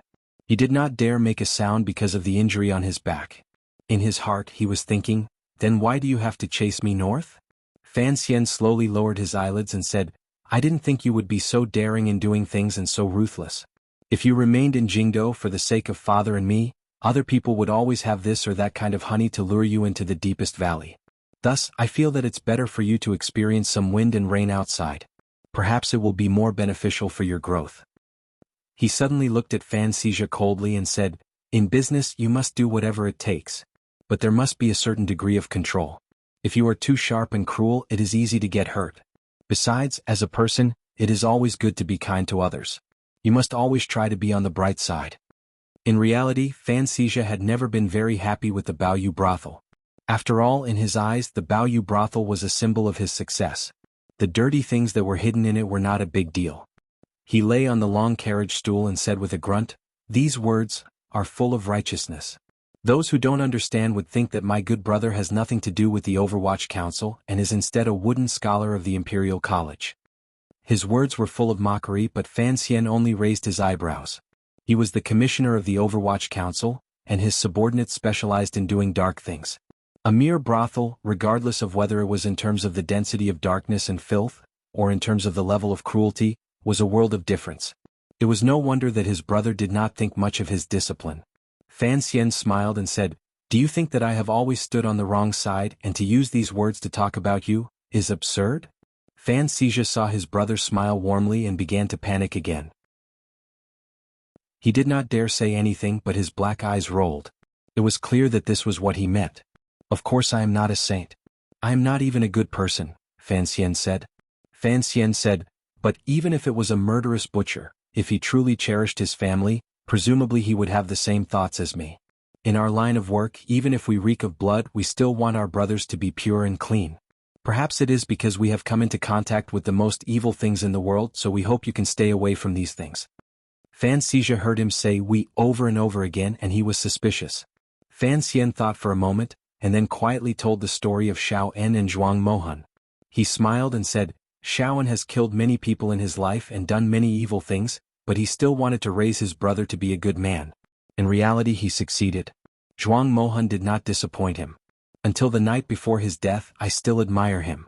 Although your brother is not very talented, I want to do what Xiao En did." He seemed to be trying to convince his brother, but it also seemed like he was trying to comfort himself. "It is good to be a good person. I want to be a good person too." This was the first time Fan Xizha had heard of such a shocking secret. His mouth was wide open and he was speechless for a long time. After a long time he said in a trembling voice, "But, when I look at Master Zhuang's historical collections, I get a headache. Brother, if you want me to be a master, it will be too difficult." Fan Xian laughed angrily. "With a brain like yours, of course you won't be able to study." Fan Xizha didn't know what to say. "Then tell me this story, do your business well. In the future, you will strive to be a merchant whose name will go down in history." Fan Xian smiled encouragingly. "Merchants don't have to be as treacherous as people think. In this world, there are some merchants who walk the bright path and still succeed." Fan Xizha said foolishly, "Merchants focus on profit. You just need to make money. How can you go down in history? The bright path? Even if you succeed, you will still be a piece of fat meat in the mouths of the government. With me and my father, you can do business properly. Who would dare to do anything to you?" Fan Xian looked at him with calm and gentle eyes. "And have you forgotten about the Yi family?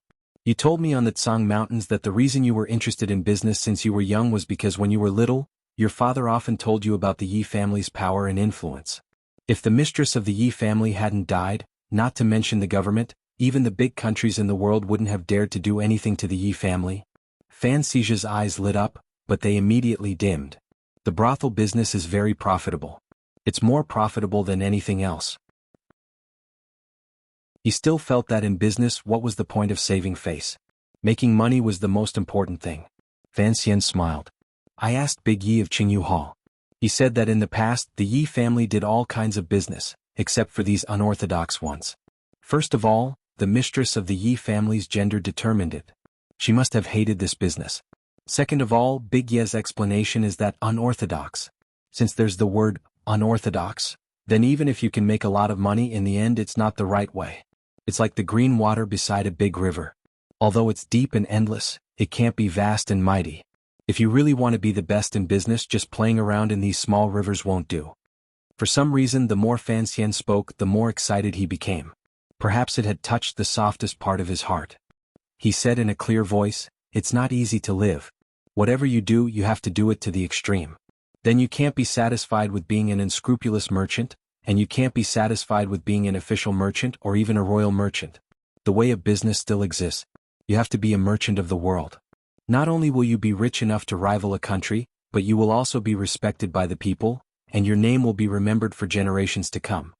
Fan Xian spoke slowly, but Fan Xizha felt a headache coming on. He looked at his brother helplessly and said, "The Yi family back in the day even sold firearms. They helped the Qin kingdom destroy Northern Wei. The people in the north didn't like them very much. We're talking about business, Baoyue brothel. I only used a few dirty tricks. Master Yuan only killed a few prostitutes, but the mistress of the Yi family has killed many innocent souls. Big brother, what you're saying? Fan Xian was at a loss for words. He waved his hand disinterestedly, stopping Fan Xizha from continuing to compare. He said, in any case, bullying the weak is not very interesting. Fan Xizha suddenly looked worried and said, Big brother, I really don't want to leave the capital. He then said, Father and mother are in the capital, and I want you to be filial to them on my behalf. He knew that only if he left the capital would the Baoyue brothel incident truly die down. The weapon the second prince used to draw the Fan family to his side would disappear without a trace. Although Fan Xian would never admit this, seeing his father's decision, he knew that he had brought trouble to his family. And after hearing what Fan Xian had said, the 14-year-old boy felt a surge of desire. If he could reach the level of the mistress of the Yi family in this lifetime, how great would that be? Fan Xian nodded and agreed. He leaned over to his brother and whispered something into his ear. Finally, he told him about the people he could trust in Shangjing. Fan Xizha suddenly heard his brother's true intentions, and for a moment, he was stunned. The palace treasury, smuggling to the north, the Cui family, such a large amount of money, did he have the ability to do so? Chapter 296. Do you still remember last year when I beat up Guo Baoquan with an underground fist? The capital government wanted to hold me accountable? I remember. Do you still remember this year's spring examination case and the Ministry of Justice wanted to interrogate me? I remember. Fan Xizha glanced at him with some confusion. Was his brother saying this to remind him of the dignity of Qing law? But the problem was that these two cases ended without a conclusion. It only proved that in a place like the kingdom of Qing, power was still above the law. It was clearly a negative example. Fan Xian smiled and patted his butt. Both times you beat the officials with sticks in your hands. Although it was mainly because of your arrogant and domineering personality, you always have a sense of friendship toward me, a brother you've known for less than 2 years. I believe I'm not wrong about this. Fan Xizha's buttocks were full of scars. He bit his lower lip in pain and said, Then why did you hit me so hard earlier? Fan Xian smiled. First of all, I'm really angry. I won't hide it from you. Second, if I don't beat you up badly, how can I make the people of Jingdo believe that the Fan family is still strict and strict? It's half acting and half real. Fan Xizha suddenly said in a daze, Brother, such an important matter in the north, are you really leaving it to me? Fan Xian replied, Prove yourself first. Fan Xizha gritted his teeth and revealed a fanatical expression. He said with hatred, Fine. I can definitely do it. Fan Xian nodded and looked at the sleeping prostitute of the Baoyue brothel by his brother's side. He raised his eyebrows and said, Yesterday when we raided the building, I discovered that this woman has some affection for you. I am your brother, so of course I know that your heart is very hard and ruthless. But when it is time to be soft, you can be soft. Perhaps you will find that life will be much more interesting. After all, Fan Xizha was still young, and it was his first time experiencing the affairs between a man and a woman. His face flushed with embarrassment as he responded. The two brothers continued to talk in the carriage. At this moment the carriage came to a halt. The two of them knew that it was time to part ways. Fan Xian shook his head and said, This trip will be difficult and dangerous. Although you must still feel resentment toward me, I think in the future you will understand my good intentions. As for father, don't feel any resentment. You have to know that in this world, other than parents and brothers, it is difficult for anyone to truly treat you well. You were chased out of Jingdo at such a young age. Naturally Aunt Lu is sad. I'm afraid father won't have it easy either. Fan Xizha nodded sadly. Watching Fan Xian's silhouette disembark from the carriage, he thought of the days to come. He couldn't help but feel empty in his heart. Tears welled up in his eyes, and he felt unspeakably uncomfortable. Brother, bring me back soon. Fan Xian's figure stiffened as he got off the carriage. Don't worry, I'll settle everything quickly. Watching the carriage slowly disappear into the night, Fan Xian could not help but feel a little absent-minded. He was not a good person, so why did he demand that Xizha be a good person? Perhaps his previous explanation was correct. The relationship between people was very delicate. Wang Jingwei did not want his son to be a traitor, and Hitler probably would have preferred his son to be a painter. Of course, these two did not have the opportunity to show Fan Xian, but he had seen the relationship between Xiao En and Zhuang Mohan, the two brothers, over the decades, and he deeply agreed with them. The legendary pair of brothers, Xiao En, had secretly done many things for Zhuang Mohan. No one knew, but he had always hidden himself in the dark. He cared about his brother's reputation and refused to acknowledge him. This was already a remarkable thing.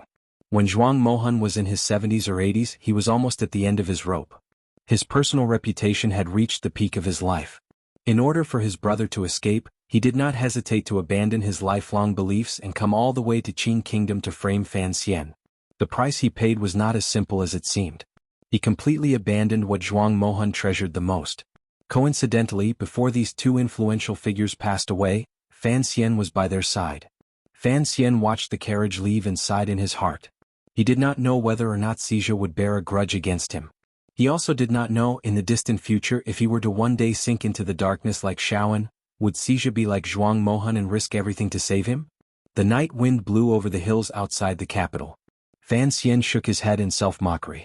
Given Xija's personality, he would at most be willing to lose tens of thousands of taels of silver for him. If the amount of silver was a little more, that greedy and cruel little guy would have to reevaluate. Yan Bingyun stood beside him and suddenly said, "You are a very hypocritical person." Fan Xian asked with great interest, "Why do you say that? You use everyone around you, but you make it seem like you are doing it for their own good." The corners of Yan Bingyun's lips curled up slightly. Fan Xian replied calmly, "You don't have a brother, so you can't understand this kind of feeling. I really am doing it for his own good. Although my methods may have been a bit excessive, and the results may not have been good, but there is no other way. My experience can only go so far. At least, in the future, I can say to myself that I have done my part as a brother for Xija's growth." That is the second point I wanted to make. Yan Bingyun nodded. "You are a very cruel person." Fan Xian was silent, knowing that Yan Bingyun would continue. "Young Master Fan is still young and the situation in the north is very complicated, and yet you were able to ruthlessly expel him from the capital and make him disappear, cutting off the possibility of others blackmailing you. It seems that even the second prince did not expect such a ruthless move," Yan Bingyun said coldly. There was no smile on Fan Xian's face. Instead he asked, "How do you think people should live their lives?" After Ruoruo, Xija, and Wanhou, this was the fourth time Fan Xian had asked someone about Ostrovsky's eternal question. Yan Bingyun was slightly startled and shook his head. "My thinking is very simple. As an official of the Overwatch Council, I should be loyal to His Majesty, to the Kingdom of Qing, to make the country rich and powerful, and to unify the world."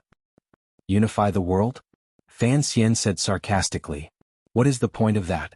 Yan Bingyun was startled again. As a member of the younger generation of the Kingdom of Qing, he had grown up in a time when the country's power was expanding rapidly. This kind of thinking was ingrained in his bones. He had never thought about why he wanted to unify the world, and no one had ever asked him about it. Now that Fan Xian had suddenly asked him this question, he did not know how to explain it. The world is divided into 3 parts, and there are many small countries in the middle. War is inevitable and the people are destitute. In that case, why not unify the world and get rid of the threat of war? After thinking for a while, he tried to sort out his thoughts. Fan Xian shook his head. "I have never believed in the power of the world. Divided for a long time, united for a long time, divided for a long time. United for a few hundred years, divided for another few hundred years. If the divided countries did not have the ambition to unify the world, then where would there be war? Unifying the world is not a way to get rid of war and bring peace. It is a fruit to tempt the people of the world to throw themselves into war. If everyone did not think this way, then wouldn't the world be at peace?" Yan Bingyun glanced at him and mockingly said, "That is a very childish way of thinking." "I also understand." Fan Xian sighed. "But, when I am alive, I really do not want to see such things as war. In 1 year, the number of people who died at the hands of the council is about 400. In August, the Yangtze River broke its banks. I estimate tens of thousands of people have already died. If war truly starts in just a few months, I'm afraid hundreds of thousands of people will die. Even if the conflict can be temporarily suppressed, it cannot last. There will come a day when war breaks out." Yan Bingyun snorted disdainfully. "Even if you gather the 4 great grandmasters as fighters and forcefully suppress the ambitions of the royal family, what will happen after you die?" Fan Xian smiled and said, "After I die? After I die, even if the flood reaches the sky." Louis Xiv's most blatant declaration finally made Yan Bingyun's expression change. He shook his head and sighed.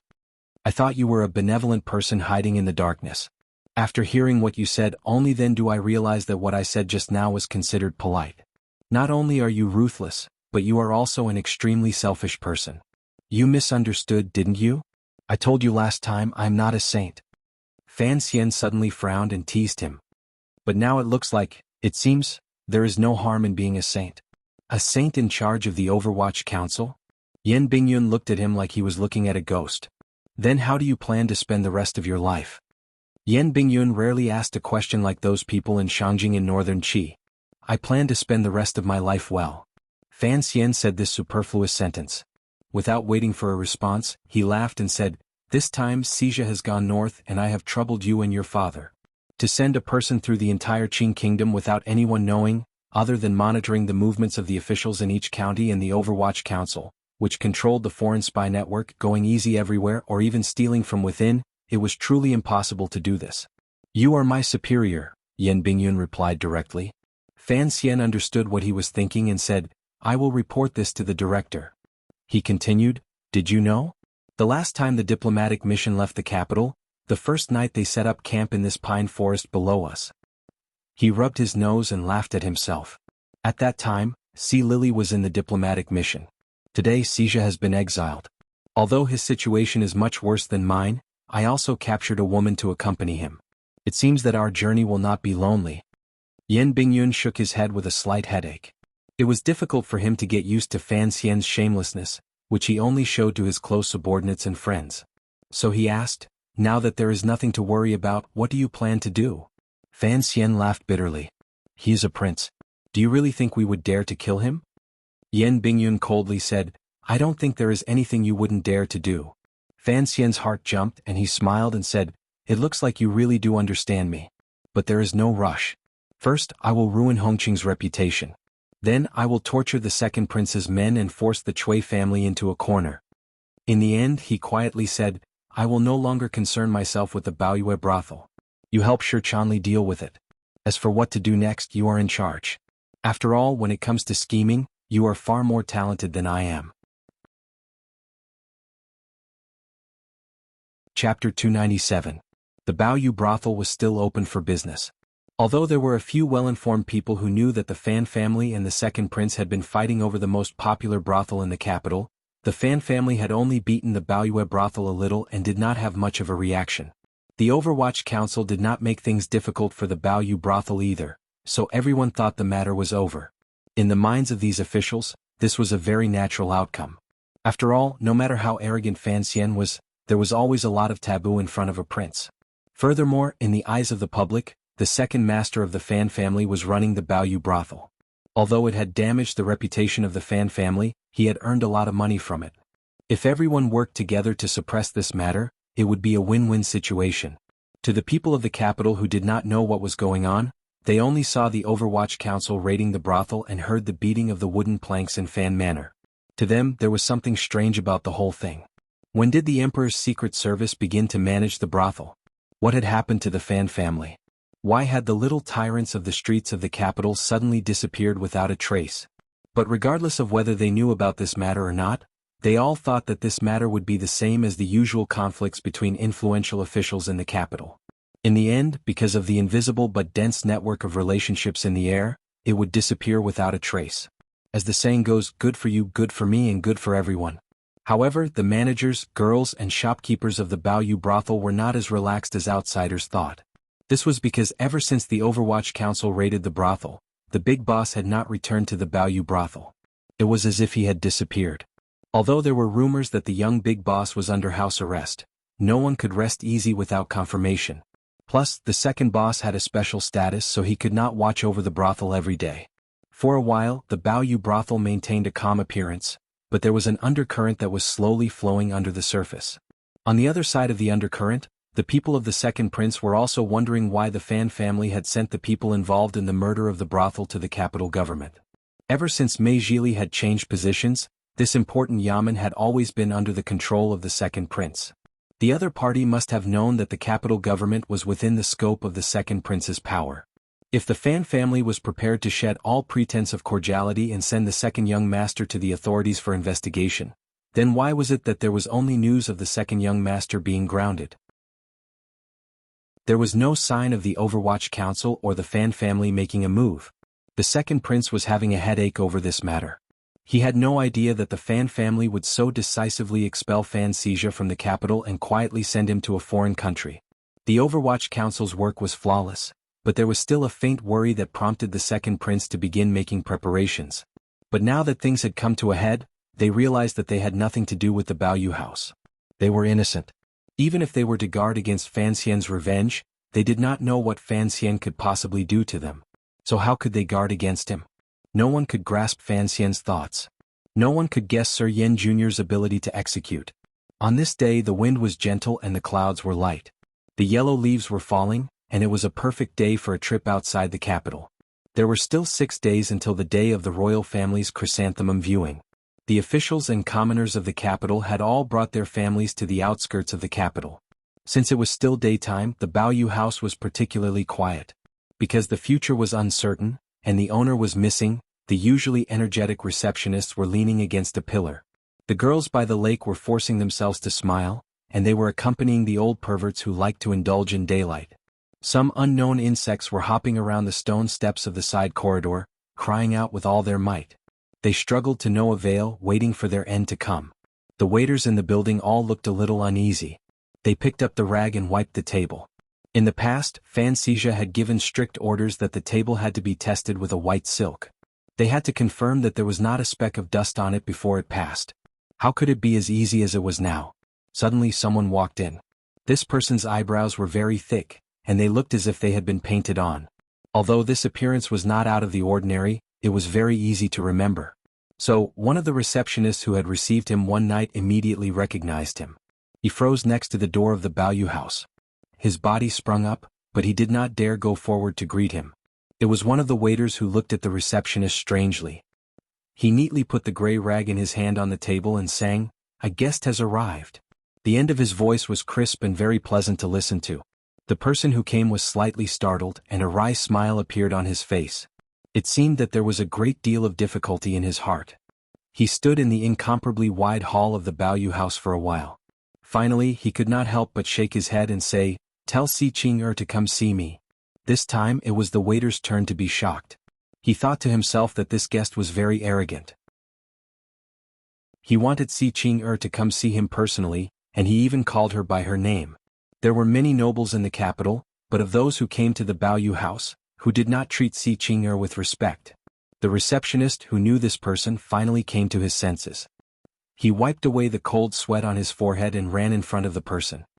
He respectfully said, "Sir, I will go and inform you immediately." He then asked the waiters to lead the person to the second floor of the third floor. It was the quietest room in the Baoyu house, and he ordered the waiters to take good care of him. When the person went upstairs, the waiters on the first floor surrounded him. They did not stop talking and they did not know which deity had come. The Baoyu house was currently in a state of turmoil, but the people's hearts were already wavering. The slightest movement would cause everyone to feel uneasy. Finally, someone remembered that this person with thick eyebrows, who looked like an ordinary scholar, was actually the companion of young Master Qin, who came to visit the prostitute that day. Who was Mr. Qin? It was the brother of the owner of the Baoyu house. It was Mr. Fan, the most popular person in the government. The person who had come was Mr. Fan's confidant, and it was likely that he was a high-ranking official in the Overwatch Council. Everyone in the brothel was stunned. They all knew what had happened that day. The brothel had offended Mr. Fan, and even the owner had suffered. Today someone else had come. Was it possible that the Overwatch Council was going to raid the brothel again? Could the Baoyu house continue to operate? At this time, someone sighed and said, "I think the brothel will have to pay a large sum of money to settle this. It is a shame. Although the owner is a bit cruel, he is very good at business. For no reason at all, he has to feed the mouths of these officials.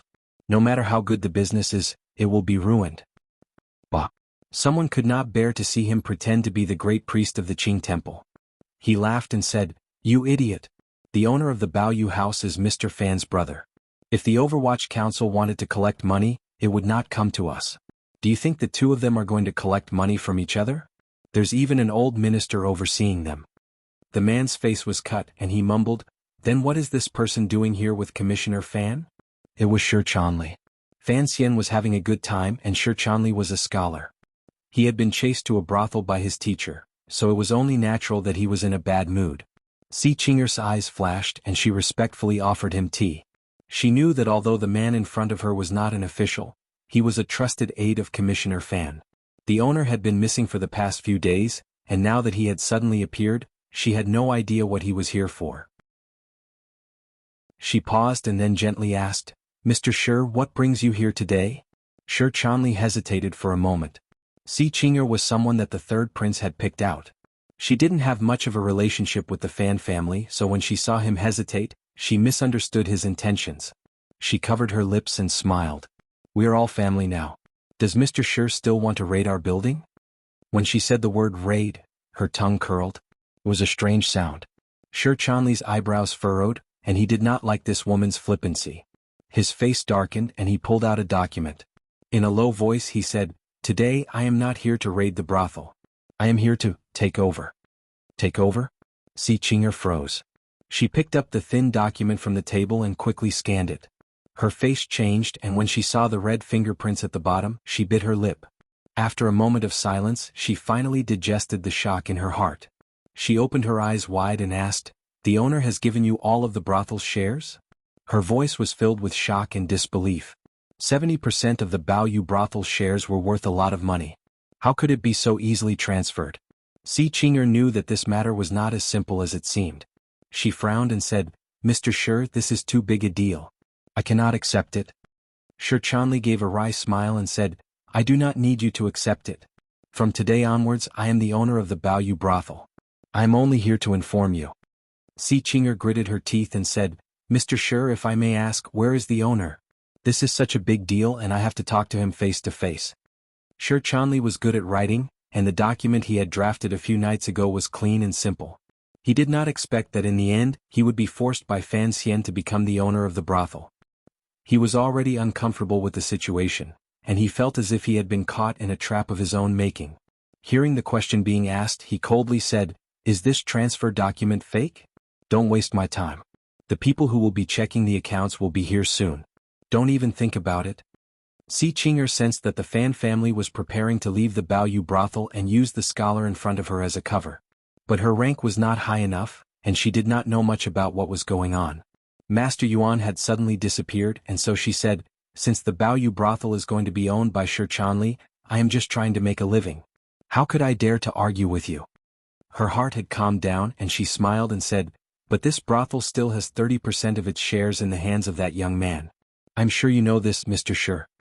No matter what was said, as long as the third prince's shares were in the Baoyu brothel, the Fan family would not be able to get rid of the Baoyu brothel. She did not know that Fan Xian had no intention of getting rid of the Baoyu brothel in the first place. Shi Chanli looked at her and suddenly laughed. His thick eyebrows twitched and he said, "Today I am closing the brothel because I would like to trouble you, Miss Qing'er. Please tell the second owner that I will be taking the 30% shares." "I will be taking them? How arrogant of you," Si Qing'er said angrily. She thought it was easy for the Fan family to give and take, but she did not expect them to take the third prince's shares. How could it be so easy? Shi Chanli had finally gotten into the role of the brothel owner and he calmly said, "If you want to take the 30% shares, I have many ways of doing so. Bringing it up now is to give face to the second owner. Miss Qing'er, you must understand this." Si Qing'er coldly said, "Oh? It looks like I have to thank you, Mr. Shi. But I do not know, how much money are you willing to pay?" Shi Chanli extended a finger. 100,000? Si Qing'er asked, confused. She thought this was a fair price. Even if the Baoyu brothel continued to operate well, 100,000 for 20% of the shares was a good price to pay. Shi Chanli shook his head. "Only 10,000? Si Qing'er was shocked. "I only have 1,000 liang of silver," Shi Chanli said sincerely. "Scholars are always poor. You are too much." Si Qing'er angrily shouted, "Do not think that the Fan family can hide the truth. Do not forget who these 30% shares belong to." Shi Chanli raised an eyebrow and calmly said, "Miss, do not misunderstand. These 70% shares belong to me, Shi Chanli. It has nothing to do with the Fan family or the Kai family. As for who the 30% shares belong to, I do not care." Si Qing'er coldly said, "What if I do not give up the 30% shares? First of all, the Baoyu brothel may be found with a copy of some of their letters, such as colluding with a foreign country. As for what the charges are, I am not sure."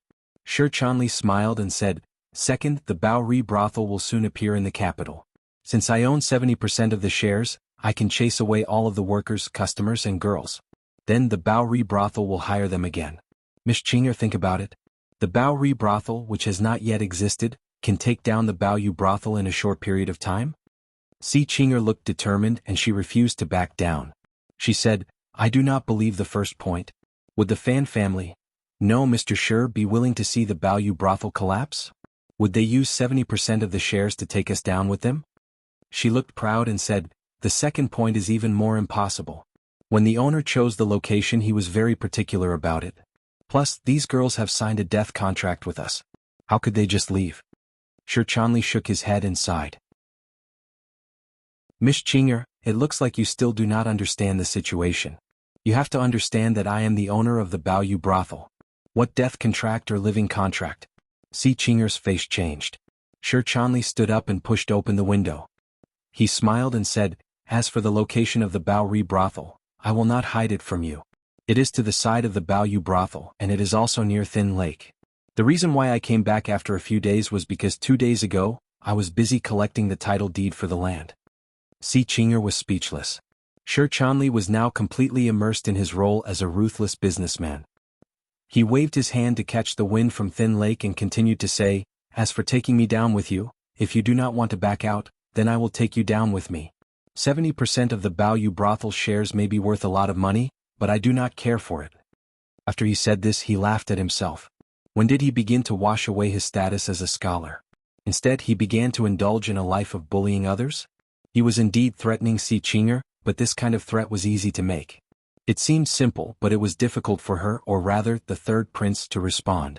The land next to the Bowery brothel had indeed been purchased by the Overwatch Council, but no one knew what methods had been used. Sher Chanli knew that every step of taking over the brothel had been done in a very stable manner. There was no need to worry about any mistakes. Mr. Yen Bingyun was very powerful. If the third prince did not want to give up the 30% of the shares, Mr. Yen Bingyun had a way to make the Bowery brothel close down within 10 days. Lady, you do not know the root of this matter. Do not think too much about it. Sher Chanli did not need her to send a message to the third prince. The news that Fan Xian wanted to take over the Bowery brothel had already been passed through the Fan Manor and into the ears of Yi Gui Pin, who was in the palace.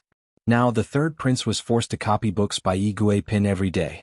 Even if he felt bad that his money had been stolen by his cousin, he could not find a way to stop this.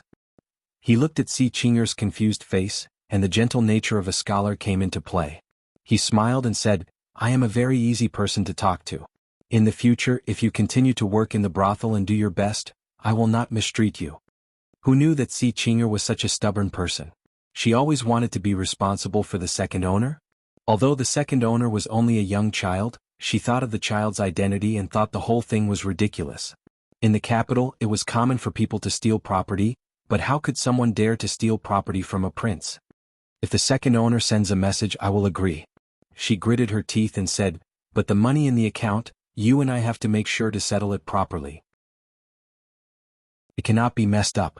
Sher Chanli nodded. The group of people who had been waiting outside the brothel finally entered. Seeing the group of people, Si Chinger's eyes widened. They were all Overwatch Council secret agents in casual clothing. They were still secret agents. With such a group of people coming to take over the brothel, who would dare to stop them? When she saw the old man with the long beard in the middle of the group, who was praising the Bowery brothel, Si Chinger could not help but take a deep breath. She was speechless, thinking that no matter how hard she tried, she would not be able to stop Fan Xian from taking the third prince's money. With the third Yi shopkeeper of Qingyu Hall personally taking over, no matter how the accounts were calculated, she was afraid that the Bowery brothel would end up being owned by the Sher family. No, the goddamn Fan family. He would not choke, and perhaps he would not even bother to drink a bowl of water. Chapter 298. The shopkeepers of Qingyu Hall had always felt the pulse of the palace treasury and managed the businesses of the various kings. It had been many years since they had made an appearance. But Si Chinger was a girl who had worked her way up from being a prostitute to being a top-notch madam. She was someone who was willing to learn, had a desire to improve, and had a deep understanding of the ways of business. She knew the old men of Qingyu Hall well. As long as they were in business, they all had a deep respect for the elders of the Yi family. It was the same as how the scholars of the world looked at Zhuang Mohan. So when Si Chinger saw the three-leaf shopkeeper arrive, she immediately gave up all thoughts of playing tricks on the accounts. She was even more prepared to lose everything. She gracefully stepped forward and respectfully bowed. The three-leaf shopkeeper was probably in his 50s, and the beard on his chin was dyed white.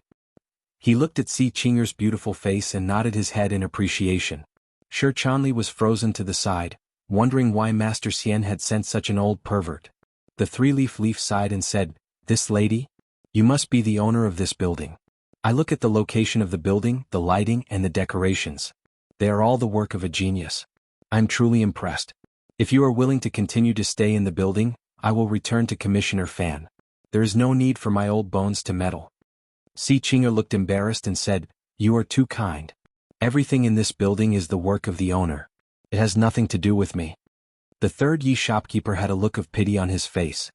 He sighed and said, "This big boss is indeed a genius in business. How could he offend Fan?" Fortunately he was old and not stupid. He knew his words were going too far, so he quickly shut his mouth under the gaze of Sher Chanli, who looked at him like he was an old monster. He only shook his head vigorously and looked around. His expression was full of the sigh of someone who was at the peak of Dong Mountain but did not see any aces. In the eyes of the old shopkeepers of Qingyu Hall, who had been involved in the business for 20 years, although the Baoyu brothel was a shady business, the building was very bright. There was a lake behind the building and there was a courtyard by the lake. The waiters knew when to stop and they knew how to be polite. The girls were not arrogant, and they did not lose their composure. It was a perfect fit for the hearts of the customers. The man who was in charge of all of this was a man who had a deep understanding of business. The old shopkeeper sighed. Sher Chanli couldn't help but shake his head, thinking that the second young master of the Fan family was not a simple son of a noble family. It was a wonderful thing though. The two brothers of the Fan family were different from the rest of the world.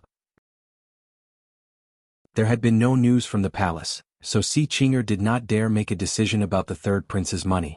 But now that the collection team had arrived, they had to bring out the account books for both parties to check. Although most businesses in the Qing kingdom had open accounts and secret accounts, in front of the three-leaf shopkeeper, Si Chinger did not dare play any tricks. In the time it takes to burn a stick of incense, the Baoyu brothel's money had been clearly accounted for. The 30% of the shares, which had been converted into 1,000 liang of silver, had been temporarily separated. All that was left was to wait for the news from the third prince. After that, the entire Baoyu brothel would become Sher Chanli's business. After finishing all of this, Si Chinger thought that the next owner of the Baoyu brothel would be the three-leaf shopkeeper of Qingyu Hall.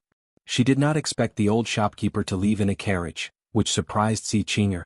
What surprised her even more was that the new owner of the Baoyu brothel was someone she knew. Sang Wen. Si Chinger was stunned, but she quickly came to her senses. After Fan Xian had forcefully bought Sang Wen away, there had been no news of her. Now she was back. Sher Chanli looked at her expression and said, "Not bad. This lady Sang will be the owner of the Baoyu brothel from now on." Si Chinger forced herself to bow to Sang Wen. Back when they were in the brothel, Sang Wen was always cold and unyielding because of her reputation. It was inevitable that Si Chinger would make things difficult for her. Now that she had become the owner of the Baoyu brothel, she knew she would not have a good time. She suppressed the anger in her chest and prepared to return to her room to pack up her belongings. Sang Wen was a little uneasy. Mr. Fan had treated her well, and since he had given her the responsibility of managing the Baoyu brothel, she had to take care of it properly. But she was also a little afraid of the third prince's power. Seeing that Si Chinger was willing to back down, she felt relieved. Sher Chanli furrowed his eyebrows and said, "Lady Chinger, you cannot leave." Si Chinger coldly laughed and said, "I did not sign a contract with the Baoyu brothel. Why can't I leave?" Sher Chanli felt a headache coming on and loosened the buttons on his collar. After thinking for a while he said, "I have never run a brothel before. Lady Sang is only a singer. If you leave, I do not know if the Baoyu brothel will be able to make money." Si Chinger now knew that he still needed her. She couldn't help but feel proud of herself. She smiled and said, "If..." Before she could finish her sentence, Sher Chanli cut her off and said, "Mr. Fan has said that if he does not say anything, you are not allowed to leave the Baoyu brothel." Si Chinger was angry. She finally understood that it was not that he needed her, but rather that he wanted her dead. She was just a woman. Even if she had some connection to the third prince, if the commissioner of the Overwatch Council had spoken, how could she say no? In this world, there was no official who would go against the Overwatch Council for the sake of a prostitute. Not even the princes would do something like that. If Mr. Fan wanted to destroy her, it would be easier than killing an ant. What do you want me to do? She asked, a little absent-mindedly. Sir Chanley said, Mr. Fan? Oh no, I am going to make some small changes to the Baoyu brothel. I think Lady Qinger will be of some use in this. Perhaps in the future all the brothels in the Qing kingdom will need these changes. Si Qinger was shocked. The Baoyu brothel's business was doing well, so the big boss had already used some of his capital to open up more branches in other provinces. But as of now, the brothel business in the Qing kingdom did not have a large share. As for changes, this was how the brothel business had been run since ancient times. Unless, like the big boss, the brothel made some changes to its operations. Was Fan Xian really going to go crazy and stop all the prostitutes in the world from selling? But the problem was, if the prostitutes did not sell and if the pimps did not take in customers, would it still be a brothel? Sure Chanley did not know what she was thinking, and so he followed the instructions of his teacher and said, First, the girls in the brothel from this day forward are to change their death contracts to living contracts. This will be for 5 years, and when the time is up they will be free to go.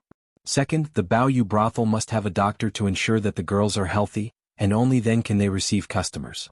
Third. Before he finished, Si Qinger was confused and asked, Change to living contracts? What is the need for that? Sir Chanley explained, Sir. I was wrong again. I thought that in this line of work, 5 years is the limit. We have to give people something to think about. If they think that they can only be ridden by others for the rest of their lives, and that there is no chance of them being redeemed, the girls will be in a bad mood. Naturally, they will not be able to treat the guests well. Si Qinger mockingly said, 5 years is up. Do you think we, poor women, can stop selling? Who is going to remove their registration? The brothels of the Qing kingdom were not registered. Once a prostitute became a prostitute, she could not leave the brothel for the rest of her life, unless she was redeemed or the government had given them a special order. According to what was said before, the Baoyu brothel signed a living contract for 5 years. After 5 years, the prostitutes in the brothel would not be able to escape. Regarding this question, Sir Chanley did not answer. Master Xian had said that he would deal with it in the future. Si Qinger mockingly said, As for the doctors, that is even more ridiculous. The girls in the brothel are of low status, and no doctor would be willing to visit them. It is difficult to even see a patient, so how could there be a doctor who would be willing to stay in the brothel? Would the men be willing to lose face like that? Sang Wen, who had been silent this entire time, smiled and said, The commissioner said that he has many students in the 3rd Bureau of the Overwatch Council. Hiring a few doctors would not be a problem. Si Qinger gave a wry smile and thought to herself that the 3rd Bureau of the Overwatch Council was the poison department that everyone feared. Was he going to become a doctor? She increasingly felt that Fan Xian was a man who only knew how to dream. She mockingly said, So what if there are doctors? Even if the girls are clean, who can guarantee that the guests will not suffer from venereal diseases? Sir Chanley felt a headache coming on and said, I do not have a good idea. It was not that he did not have a good idea. It was that Fan Xian's idea of industrializing prostitution had run into the problem of not being able to popularize condoms. Listen to the last few things first. He coughed and continued to say, From now on, things like forced buying and selling cannot happen again. If something like this happens again, you will be held responsible. He stared into Si Qinger's eyes until she lowered her head. Things like young prostitutes cannot happen again. There should be a rule for drawing water, and it should be based on the brands of the girls. The girls should have 3 days off every month and they can do whatever they want. As Big Boss Shi continued to speak, not only did Si Qinger's face change, but even Sang Wen was dazzled. Finally, Si Qinger could not help but open her eyes wide and say, If this goes on, is the Baoyu brothel a brothel or a charity hall? Shi Chanli looked at her and said, The master has said that you are someone who was raised by Yuan Xian. Logically speaking, he should punish you. But because of your poor background, he will give you a chance to redeem yourself. You do not need to worry about whether the Baoyu brothel is a brothel or a charity hall. In any case, you should follow Lady Sang's lead and do your business. If you succeed in this endeavor, you can spread it all over the world. In the future, hundreds of thousands of girls in this brothel will be indebted to you. Consider it repaying the debt you have owed over the past few months.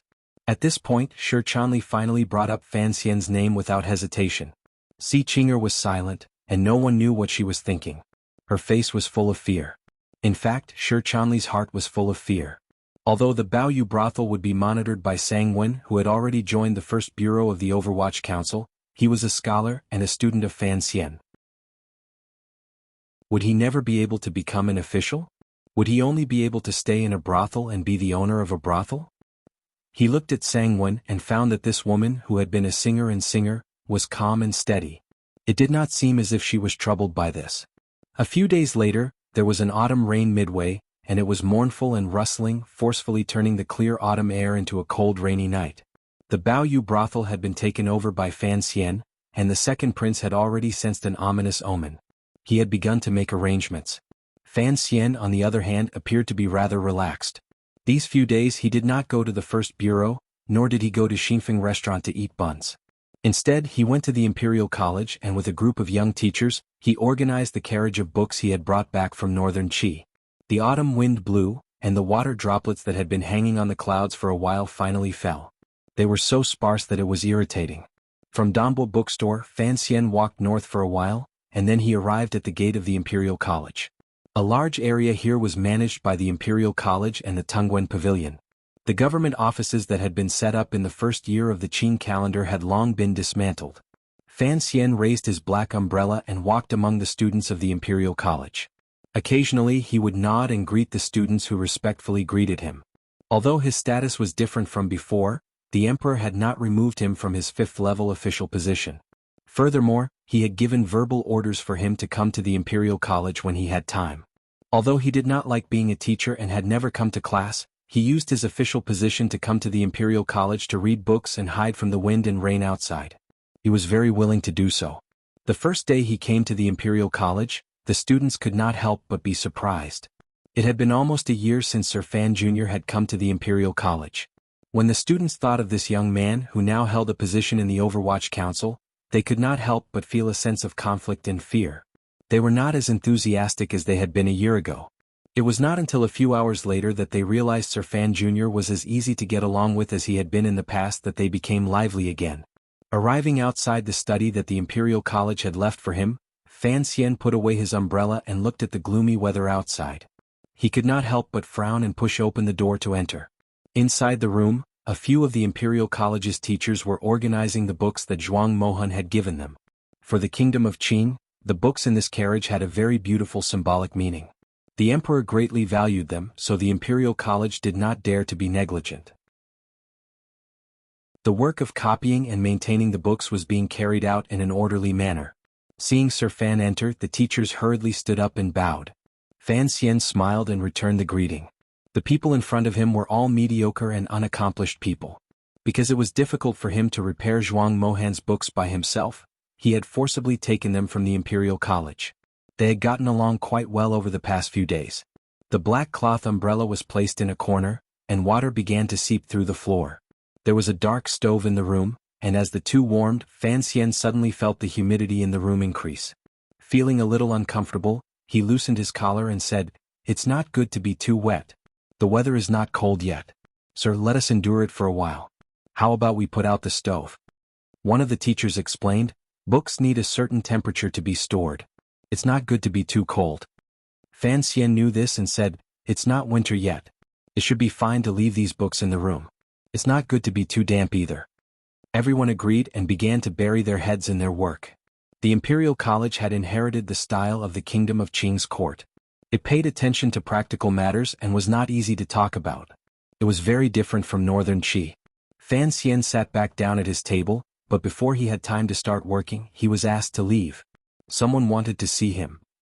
"Why have you returned to the Imperial College today?" Fan Xian was a little surprised to see Xu Wu the scholar sitting in a chair, and he bowed respectfully. After his father-in-law, the Prime Minister, had stepped down, and the Minister of the Board of Rights had been hanged, the civil officials in the court had become a mess. Some were secretly watching Fan Xian, and some were following the Eastern Palace. Instead, it was the second prince, who had always been quiet, who, because of his many years of business and literary fame, had the most support from the civil officials. Xu Wu the scholar had once been a student of Zhuang Mohan, and had always had a great reputation. In terms of seniority he was second to none in the court. But because he had passed the imperial examination in Northern Wei, he was now an official in the kingdom of Qing, so there was always a problem. In the turmoil of the 5th year of the Qing calendar, he had accidentally obtained the greatest benefit. Although he had been stripped of his position as Chancellor of the Imperial College, the original scholar of the Tungwen Pavilion had been implicated in the spring examination incident and had been removed from his position. Shu Wu the scholar was extremely noble. The scholar of the Tungwen Pavilion was extremely noble. With the removal of the Prime Minister and the absence of a new Prime Minister, the scholar of the Tungwen Pavilion had to enter the palace to discuss matters. He had truly entered the center of the Qing court and was equivalent to a Prime Minister. No matter how powerful Fan Xian was in front of him, he was still just an unranked official. Of course, Shu Wu the scholar was not stupid enough to see Fan Xian as a common official. If that was the case, he would not have come to find Fan Xian today. If Commissioner Fan can calmly return to the Imperial College, why can't I? Shu Wu joked with Fan Xian, who was about the same age as his son. It's cold outside and you, a young man, know how to enjoy life and hide in the Imperial College. What? You don't want the Overwatch Council to be drenched in the rain? Cold wind and rain outside? Fan Xian did not know if Shu Wu the scholar's words had a hidden meaning. He smiled, not knowing how to respond. After Shi Chanli took over the Baoyue house, Yan Bingyun's actions began to unfold. First, he used the pressure of the Overwatch Council to force the Ministry of Justice to bypass the capital government. He directly issued an arrest warrant focusing on a few crimes and began to track down Yuan Meng. But Yuan Meng could really hide. Under the cover of King Jing's son Hong Qing, no one knew where she was hiding. Fan Xian was not in a hurry. After all, issuing the arrest warrant was to lay the groundwork for what would happen next. The later Yuan Meng was caught, the better. In Yan Bingyun's plan, everything was connected. As long as he could achieve the results he wanted, it was fine. Just 2 days ago, rumors began to spread throughout the capital. It was said that the brothel owner Yuan Meng, who the Ministry of Justice had been searching for, was actually the mistress of King Jing's son, Li Hongqing. Rumors spread easily, especially since Yuan Meng and Li Hongqing were in a relationship. So, the capital was abuzz with discussion. Li Hongqing's reputation was like a piece of juicy meat on a hot day, and it was only a matter of time before his reputation became worse. Li Hongqing and the second prince were friends, and this was something everyone knew. Not long after, another rumor began to spread. The famous Baoyue house in the capital was, in fact, the second prince. The case of the missing prostitutes being investigated by the Ministry of Justice was inextricably linked to the royal family. These rumors were very convincing. For example, Yuan Meng used to be a popular figure on Lujing River, but aside from the prince, no one had ever seen her take on any other customers. Another rumor was that on a certain day, the second prince had a long conversation with Commissioner Fan of the Overwatch Council outside of the Baoyue house. Although no one knew what the conversation was about, the next day the Fan family sold their shares of the Baoyue house to a mysterious businessman named Shi. These rumors were, of course, the work of the 8th Bureau of the Overwatch Council. When Fan Xian was forced to take up his post during the spring examination, he became the idol of the world's scholars. The Qing Kingdom's Wening headquarter office, when it came to creating an image, they were very good at it. When it came to pouring dirty water, they did it very well. Of course, as the rumors spread, the people of the capital learned that the original owner of the Baoyue house was actually the second master of the Fan family. The reputation of the Fan family was affected by this. But the source of the rumors was in the hands of the Fan family. They randomly tossed out a few stories about Commissioner Fan beating his brother, the old minister punishing the family, the second master breaking his leg, and the howling of evil in the garden. The Fan family selling the brothel at a loss was enough to shock the people of the capital. In addition, the Fan family no longer had anything to do with the Baoyue house, so the rumors quickly died down. When it came to controlling public opinion, Fan Xian was very familiar with it. Back then, Wu Zhu had written a few thousand leaflets, and he was able to chase the eldest princess out of the palace. Now he was dealing with the second prince, who was even more immature. Therefore, the people of the capital always believed that the second prince and Li Hongqing, who did not have any shares in the Baoyue house, were the true culprits behind the Baoyue house case. Fan Xian, on the other hand, was an innocent man. The Fan family must have had their reasons for doing so. Yan Bingyun's next step was to deal with the money between the second prince and the Cui family. Not even Fan Xian knew the specifics, but he trusted Yan Bingyun's abilities. He didn't want to get involved in this. Shu Wu the scholar looked at him and said with concern, "Did you know that yesterday the capital government accepted the Baoyue house case? Your second son's crime is not light. He committed murder, silenced witnesses, and forced prostitution. Today is the day he will be tried." Fan Xian gave a wry smile and said, It is unfortunate that our family has produced such an unfilial son. Shu Wu shook his head and said, the capital government has not yet gone to the manor to ask for him. I think they have other plans. Mr. Fan, the word, trial, is the most harmful. There is not much room for negotiation in a criminal case. If the capital government continues with the trial, the emperor will be alerted. I don't think it will end well. After this conversation, Fan Xian knew where the scholar stood. He was speaking on behalf of the civil servants in the court, and he was advising the Fan family to live in peace with the second prince. Not to mention the problem of the court's reputation, these elders believed that when two tigers fought, one would be hurt. Both Fan Xian and the second prince were the best of the Qin kingdom's younger generation. It didn't matter who lost in this fight, it would be a loss for the Qin kingdom. Of course, most people did not think Fan Xian had the right to fight a prince, even though he was the commissioner of the Overwatch Council. Fan Xian understood this, and so he knew that the scholar in front of him was trying to make peace for his sake. He couldn't help but feel touched. He smiled warmly and said, "Thank you for your advice. I believe you have already met the second prince." Shu Wu nodded. Ever since Fan Xian returned to the capital from northern Qi, he had been at odds with the second prince. The Overwatch Council had arrested many of the second prince's officials, and if he wanted to make peace, he had to first ask the second prince for his opinion. He did not expect the second prince to be so easy to talk to, and politely asked Shu Wu to speak on Fan Xian's behalf. Hearing Shu the scholar's words, Fan Xian laughed coldly in his heart. The second prince's nickname was Stone. How could he be so easy to get along with? The two sides had already shed all pretenses of cordiality, and he had been forced to send his brother to a distant foreign land. There had to be an explanation for the matter of his father-in-law being taken down by the eldest princess and the second prince, right? Furthermore, the spies of the First Bureau of the Overwatch Council had already sent word that the second prince had already brought back the 3 killers of the Baoyu brothel, who had been hidden in secret. They were preparing to bring Fan Xizha back to the capital's court. The second prince had asked Shu Wu to speak on his behalf to temporarily calm Fan Xian down. Fan Xian was not that stupid though.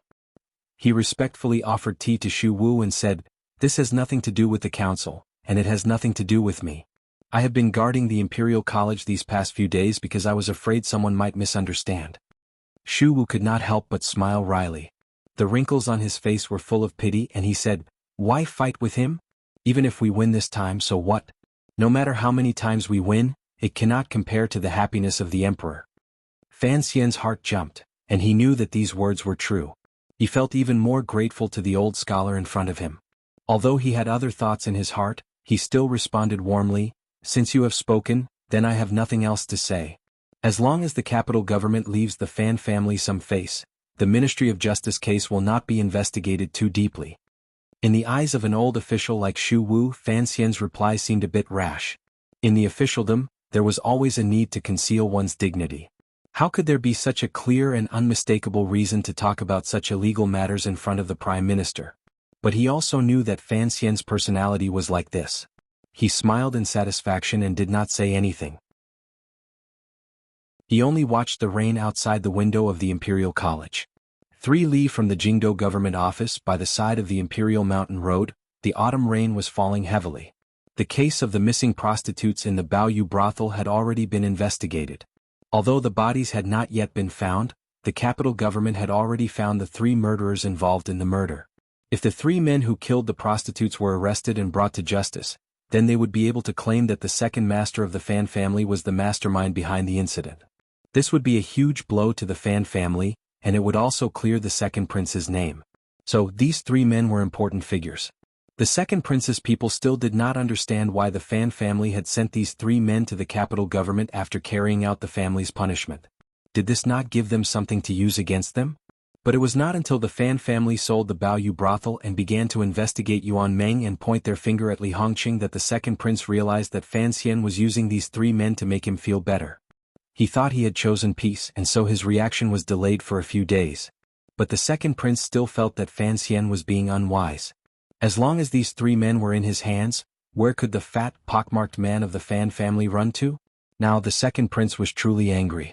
Fan Xian really did not know how high the sky was and how deep the earth was. He dared to make a move against the second prince. Even the ghosts knew that the rumors in the capital were spread by him.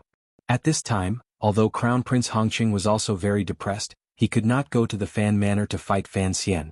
This was because King Jing was the first to get angry. After a beating, he locked him up in the manor to avoid the storm that was brewing in the capital. Watch him carefully. Do not let anyone else have the opportunity to come in contact with him. Do not give them the opportunity to retract their statements. Fan Wujiu, one of the 8 generals of the Second Prince's manor, had a gloomy expression on his face. He said to the bailiffs sent by the capital government, "If you fail this mission, be careful of your own life." The bailiffs of the capital government nervously nodded. He was not nervous about this mission, but he was nervous about facing the 8 generals of the Second Prince. Yushan Road was only 3 miles away from the capital government. If it were not for the fact that he wanted to avoid suspicion, Fan Wujiu would have personally escorted these 3 men to the capital government's prison.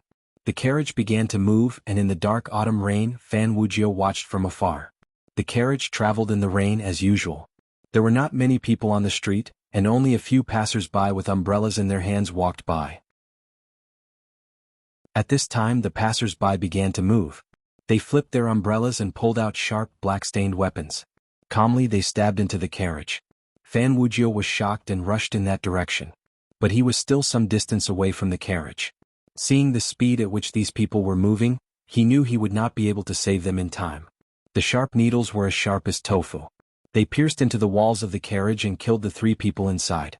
The passers-by pulled out the needles and did not make any unnecessary movements. Holding their umbrellas, they walked into the alleys on the side of the street and disappeared into the rain.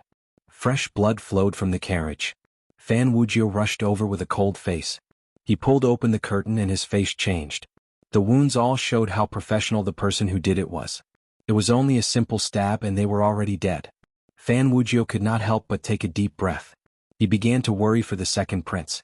To kill the 3 people in the carriage so cleanly was already difficult. What was even more frightening was that the other side knew exactly when they would move the witnesses.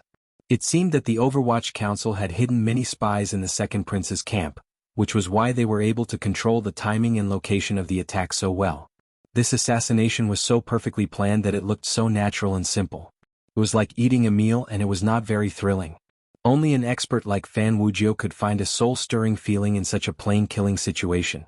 He did not need to think to know who had done it. Other than the assassins of the 6th Bureau of the Overwatch Council who always hid in the dark, who else could have done it? His face grew paler. He could not help but think if those passers-by had been trying to assassinate him, would he have been able to survive? Everyone in the Second Prince's camp seemed to have underestimated Fan Xian's power. That was because the new generation of people in the kingdom of Qing did not know how terrifying the Overwatch Council was. Fan Wujiu nervously rubbed the dagger in his sleeve. For the first time he felt that he should leave the Second Prince and save himself. My chess skills are not good. I play chess because I don't want to take the pieces, Fan Xian said with a face full of shame. He was playing chess with Xu Wu at the Imperial College. The court had ended early, and the disaster relief in the south was almost over. That was why Xu the scholar had so much free time. After only 2 rounds of chess, the old man found that Fan Xian, such an intelligent and quick-witted genius, was a complete and utter lousy chess player. He could not help but change his expression. He felt that playing this kind of chess, even if he won, would not be fun. Xu Wu sighed and said, Fan Xian, I see that you are very clever in everything you do. How is it that you are so lousy at chess? The 2 of them casually talked about the matters of the court. Because Minister Fan rarely talked about such things in the manor, and the Overwatch Council could not investigate their disputes in court, Fan Xian listened with great interest. He smelled some of the important matters of court that he could not touch with at his current rank. Now Yan Xiaoyi was the governor in the north and endlessly stretched out his hand for silver. The small battles in the south were also ongoing. The kingdom of Qing was currently lacking in silver. Fan Xian's heart was now at ease. As long as the emperor needed silver, the palace treasury would fall into his hands next year. The eldest princess was good at scheming, but when it came to making money from business, it was not very reassuring. The rain had stopped, and Fan Xian did not have the right to ask the old man to stay for a meal. He respectfully saw the scholar out the door, then turned around and returned to the room. He began to look through the collection of books that Master Zhuang had given him. After the teachers had left, he still had not left. He held a book in his hands, lost in thought. He knew what had happened in the capital today, but he did not take it to heart. The 3 people were already dead, but the families of the dead prostitutes had now come to the capital government to complain, pointing their fingers at the Fan family. Of course, Fan Xian would not kill them to silence them. The 3 people who had died today had been secretly hidden by the second prince. If he killed him, the second prince would not be able to report it to the emperor. Although Fan Xian was not a good person, he did not have the heart to kill the victims. In fact, he understood that if he did not care about his status as the commissioner of the Overwatch Council, the resources and power he held were far greater than the second prince's. If there were no accidents in this battle, of course he would win. But the world did not know this.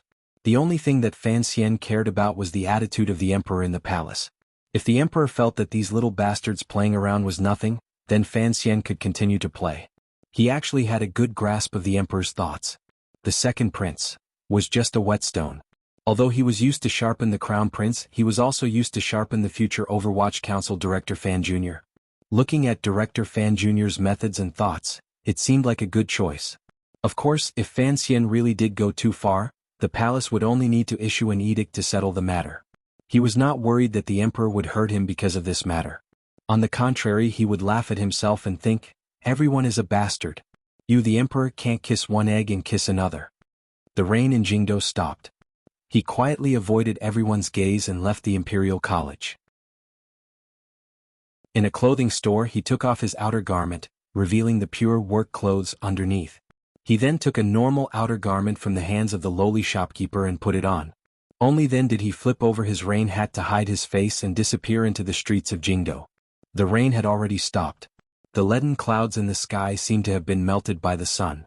They gradually thinned and flattened, then gradually split apart. Following the arc of the sky, they flowed toward the 4 corners of the sky, revealing a large piece of blue sky in the center and the particularly fresh autumn day after their victory. The sun shone on the outside of the yamen of the capital government. A few rays of light penetrated into the hall, clearly illuminating the just and honorable sign in the hall. There was already a crowd gathered outside the capital government, waiting for the prefectural magistrate to personally investigate the Baoyue brothel case, which had recently caused a stir. This case had a background, a murder, and involved a prostitute that made people's imaginations run wild. It happened in a place of pleasure, and it satisfied many of the aesthetic requirements of the people of Jingdo. Thus, it was the focus of everyone's attention. If one did not know much about this case, it would be embarrassing to speak up. If the carriage drivers did not know the whole story of this case, they would not have the face to drive a carriage for a customer. Fan Xian disguised himself as a passerby and blended into the crowd. He looked into the yamen and couldn't help but feel a strange feeling in his heart. The capital government was the most important yamen, and the changes in personnel in the last 2 years could not escape his involvement. He was afraid that once this matter was over, the Jingdo prefectural magistrate would have to apologize and resign. Chapter 299. The previous prefect of the capital, Mei Zhili, was a student of Lady Lu's father. He had always supported the Fan Manor, and during the Guobaoquan Black Fist case he had helped Fan Xian a great deal. After Fan Xian was assassinated on Yolan Street, Mei Zhili, as the prefect of the capital, was punished as well. His salary was forfeited for a year and he was put on probation. But no one could have predicted that the next year, there would be another assassination attempt. After much trouble, Mei Zhili was removed from his position and sent to another county. The Fan Manor and Mei Zhili still kept in touch with each other, so Fan Xian knew that Mei Zhili was very happy to leave the capital government. In the hall there was a large row of people who looked very poor. They were kneeling in front of the table and crying. These people were the relatives of the prostitutes who had died in the Baoyu brothel. As they cried, they cursed the Fan family and they begged for justice. The current prefect of the capital government, Tian Jingmu, looked very righteous. His lips twitched and his eyes were wet. It seemed as if he had been moved by the words of the victims. He immediately ordered the servants of the government to go to the Baoyu brothel and arrest the suspects. They investigated the crime scene, and he solemnly expressed his desire to do justice for the people. He ordered people to go to the Fan Manor and ask for the second master of the Fan family, who had committed all sorts of crimes. He did not mention the names of Yuan Meng and the others. Fan Xian watched coldly from within the crowd. He could see the slight panic in the magistrate Tian Jingmu's eyes. He knew that the magistrate knew that the 3 thugs involved in the murder of the prostitutes were already dead. Fan Xian did not react to the cries of the victims in the hall. After all, the Baoyu brothel was responsible for the deaths of the prostitutes. He and his brother were only cursed at, and that was nothing. He was just wondering if these victims were real, or if they had been arranged by the second prince. The results of the Overwatch Council's investigation had not yet been released, but he had to do something about it. The trials of the Jingdo government were very tedious. This kind of show had been performed many times over the past thousands of years. Although the commoners who were watching the excitement still enjoyed it, Fan Xian's mind had already turned elsewhere. The reason why he came here today was because he reckoned that something was about to happen. His father-in-law, the treacherous Prime Minister Lin Ruofu, was forced to step down in dejection. Although the root cause was his sudden appearance and the emperor's heart, the actual fuse was Wu Bowen, who had died under the grape trellis. Because Peng Tingxing of Shandong Road had incited the Wu family and killed Wu Bowen's son, Wu Bowen's widow had come to the capital to complain. On the way, she had been intercepted by the people of the Prime Minister's manor, but had been saved by the second prince and Li Hongqing. Would the second prince do the same today? Fan Xian did not hold a grudge against his father-in-law, but he remembered the second prince's methods. Logically speaking, a true expert at scheming would never repeat his methods. However, he had seen through the second prince. Although the second prince liked to squat on the chair and put on an unfathomable expression, after so many days of probing, he had finally revealed the immaturity and stubbornness of a young man. Aside from the terrifying power of the Overwatch Council, Fan Xian had an advantage over the second prince. Although he was younger than the second prince in this life, in reality he had much more experience. Not long after, the capital government's bailiffs had brought back the owner of the Baoyu brothel, Si Qing'er. There were also people who were looking for clues in the lake behind the Baoyu brothel. But there were no direct witnesses, so they did not know where the bodies were buried. Fan Xian looked at the woman kneeling on the stone floor and wondered how she would deal with the situation. Would she be intimidated by the pressure and be more obedient, or would she still be unwilling to give up? As for the bodies that were buried in the Baoyu brothel, the Overwatch Council had already worked with Shi Chanli to retrieve them one night and bury them in the suburbs of the capital. They were waiting for the case to be concluded, and then they would find a way to notify their real families. Si Qing'er, who was in the hall, bit her lips. Although she did not say anything, it was only when the old man above her asked her a question that she answered. Her heart was clear as a mirror. Before she came, Mr. Shi had already told her what she could say and what she could not. Fortunately, the owner of the house was not too strict. He did not ask her to do anything dirty, and he did not ask her to cover up for the second master of the Fan family. She only told him what she wanted. So, before the capital government's magistrate could begin his sentence, she told him the name of the owner of the Baoyu brothel and what he had done. But when it came to the murder of the prostitutes, she was adamant that it was Yuan Meng who was wanted by the Ministry of Justice. Although the owner knew about it, he did not participate in it. The capital government's magistrate was pleased with how smoothly the kneeling woman had answered. But the more he listened, the more it seemed as if she was trying to clear the name of the second master of the Fan family. And the second prince had already told him that this matter could not be related to Yuan Meng. His face darkened and he threw the stick in front of him and shouted, "This woman is very cunning. Beat her." The capital government's bailiffs picked up sticks and began to torture Si Qing'er. Si Qing'er gritted her teeth and endured the pain. She knew that the Fan family was watching. She no longer had the support of the third prince, and if she wanted to rely on the Fan family to survive in the capital, then she would have to go down the dark path. She endured the pain and did not speak, but it was not as if she could not scream. She cried out in pain, and there was a hidden bitterness in her voice. She floated around the capital government's yamen, and it made the people who were watching feel sorry for her. Fan Xian watched this from the outside, and he was surprised by the woman's cruelty. After the torture, Si Qing'er continued to say the same thing she had said before. The capital government's magistrate was about to begin another round of torture when the officials who had gone to the Fan Manor to arrest Fan Xizha came back, covered in dust and looking defeated. This group of people had gone to the Fan Manor to arrest Fan Xizha, and they had used the capital government's sign to force their way in. But at this time, Fan Xizha had probably already reached Sangzhou, and he was hugging Lady Yen'er in his carriage, sighing about how difficult it was to leave his homeland. The bailiffs were about to ask a few more questions, but Lady Lu led a group of servants and beat them out with brooms. Hearing his subordinates being humiliated, the capital government's magistrate was not angry at all. Instead, he was secretly happy and he shouted, "How dare these nobles be so presumptuous? How dare they harbor a criminal?" He made up his mind. Tomorrow he would report this matter to the Fan Manor and see how they would answer for it. Fan Xian looked on coldly, but he was not in a hurry. With Lady Lu at home, he knew what his aunt was capable of. How could he have handled this matter without thinking it through? Furthermore, Mr. Yen Binghe was very trustworthy when it came to scheming. Back in the day, he had the entire northern Qi kingdom in the palm of his hand, so there was no way he would be able to handle a criminal case like this. As expected, the crowd outside the manor parted and a few people walked in. The one leading them was Fan Xian's partner on his first visit to the capital government. It was Mr. Zheng, an official of the Fan Manor, and a famous scribe of the capital government. Mr. Zheng was famous and so he did not need to kneel.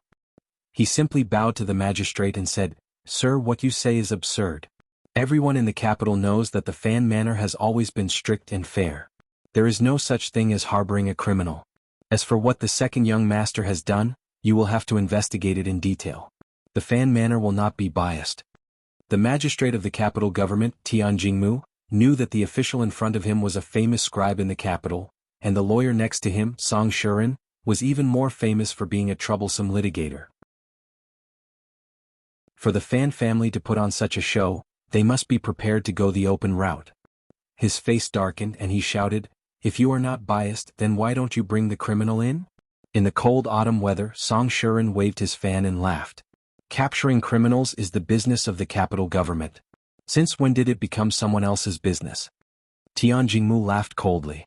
Your second young master has committed a crime, so of course he must hand over the criminal. If he does not hand over the criminal, then is that not harboring a criminal? It is written clearly in the law of the Qin kingdom. Song Shuren, you should shut up. Song Shuren did not listen and laughed. The law of the Qin kingdom states clearly that the criminal must first hand over the criminal. But sir, the second young master of the Fan family disappeared 8 days ago. Where are we supposed to find him? Tian Jingmu was so angry that he laughed. Ha! Oh, what a ridiculous excuse. Song Shuren looked distressed. Let the magistrate know that this is not an excuse. A few days ago, the Fan family reported to the capital government that the second young master had done many illegal things, but you did not pay any attention to them. At the time, they also said that the second young master had fled to escape punishment, and asked the capital government to quickly send bailiffs to arrest him. He waved his paper fan again and said in a pained voice, Minister Fan and Sir Fan Jr. would not hesitate to put justice before family. How could they be harboring a criminal? Tian Jingmu slammed his gavel and couldn't help but curse. When did the Fan family report to us? And when did they report Fan Xija missing? How come I didn't know about this? Don't even think about muddying the waters and getting out of this mess. Whether or not there was, please look into the case file and you will know. Song Shuren put on a fake smile and cupped his hands in salute. Tian Jingmu's heart froze and he immediately came to his senses. He did not call for the bailiffs to examine the case file on the spot. Instead, he found an excuse to leave the court. He and the advisor went to the study and carefully looked over the case file from the past few days. When he saw the case file, which clearly stated that the second young master of the Fan family had fled to escape punishment, the capital magistrate almost fainted from anger. There was no such thing, so how could there be such a file? The capital government was heavily guarded. Even if the Overwatch Council were to make a move, it would be difficult not to alert anyone. How could the Fan family have such power? To be able to play such a trick without anyone knowing? Tian Jingmu's face was extremely ugly. He knew that there was a traitor in the capital government, but he could not immediately tell whether it was the magistrate or the official registrar who had done this. When Tian Jingmu returned to the court, he was no longer as stubborn as he had been at the beginning. After all, the case file was here, and during the examination both the magistrate and the official registrar were beside him. Even if he was willing to risk destroying the Fan family's case file, there was no way he could hide it. This way, even if Fan Xija was found guilty, the Fan family had already made the first contribution. The Fan family's second young master had fled to escape punishment, and the Fan family did not purposely hide it. If this continued, how could the Fan family be dragged into this mess? In the end, the emperor would charge the Fan family with lax governance, and cut their titles and salaries. It would be impossible to achieve the results that the second prince had requested. The capital magistrate had a headache, but he was not willing to give up. With a dark face, he continued to fight with the Fan family's large team of litigation masters. The capital government temporarily retreated from the court. Fan Xian knew that they had done enough on the surface. From now on, Fan Xija would become someone who fled to escape punishment. When Fan Xian was truly in power, he would find a way to clear his name, and the Fan family would finally be able to escape. As for the owner of the Baoyu house, Shi Chanli, because he had taken over after the incident, no matter how unreasonable the capital government was, they would not be able to bring him to justice. Fan Xian could not help but laugh. He even talked about the case with a man who was standing next to him. The families of the victims were being led by the bailiffs to a place behind the government to rest. His lips curled up and he said goodbye to the man and followed them. His eyes glanced at the corner of the street, and under the eaves, there was a man who looked like a scholar. The families of the prostitutes were making their way to the corner of the street, and just as they were about to disappear from the sight of the onlookers, 4 or 5 masked men came out of nowhere. In their hands were shining knives, and these masked assassins danced wildly. Their attacks were ruthless and they cut down on the bodies of the victims. The streets were filled with cries and wails. The people who were watching the show also shouted and fled in all directions. Fan Xian stood under a large locust tree and squinted as he watched the scene unfold. He was not worried, and in fact he underestimated the power of the second prince. They were using the same tactic and their actions were very clumsy. Last time they succeeded in framing the prime minister because the emperor wanted them dead. The emperor did not want to kill them all, and now they were doing the same thing on the street.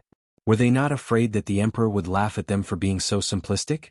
As for the lives of the victims, Fan Xian was not worried about them. Sure enough, a group of passers-by appeared out of nowhere at the end of the street and directly mixed into the battle. They quickly hid the victims of the murder behind them and faced the killers. Passers-by again, Fan Xian's favorite passers-by. The passers-by were not wielding knives, but were instead wielding spikes specially prepared by the Overwatch Council. With a few moves they broke through the blades of the assassins and closed in. Their attacks were clean and efficient, and their style was simple and powerful. They seemed to have traces of Sir Wuzhu. Fan Xian raised his eyebrows. He knew that this was because the true leader of the 6th Bureau, the Shadow, was Wu Zhu's admirer. The assassins sent by the second prince were actually quite skilled, but compared to the people of the 6th Bureau, their attacks were somewhat redundant. After a short fight they were utterly defeated. These people instinctively wanted to escape, but the passers-by were like maggots on bones. There was nothing they could do. Clang, clang. This sudden ambush and counter-ambush came to an abrupt end. The masked assassins fell miserably on the street, their bodies covered with a few miserable wounds, blood flowing everywhere. Fan Xian looked over and nodded. He was very satisfied with Yan Xiaoyan's arrangements. It did not matter if they were left alive, but they could not let these people escape under the watchful eyes of the public. Presumably, these assassins had the Overwatch Council's secret mark on them, so that they could frame Fan Xian. The result of this ambush was also within his expectations. The assassins raised by the princes could only be considered part-time assassins. When faced with the professionals of the 6th Bureau, they would naturally lose miserably. At this moment something strange happened. In the corner of the street, the scholar who was hiding from the rain under the eaves suddenly floated out and entered the fray. He drew his sword, and with a free will, the light of the sword carried a pure jinqi.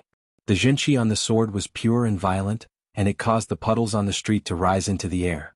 It transformed into a water arrow and went straight for one of the victims. What a powerful sword aura! It came from the hands of such a weak scholar. The swordsmen of the 6th Bureau, who were disguised as passers-by, could not react in time. They did not dare to fight against the white mist that mixed with the rain sword. They dodged to the side, and the sharp needles shot out from their elbows in an attempt to slow down the skilled swordsman's sword. With several chi-chi sounds, the spike only pierced through the lower hem of the scholar's robe and brought down a few strands of cloth. It was completely unable to block the might of his sword.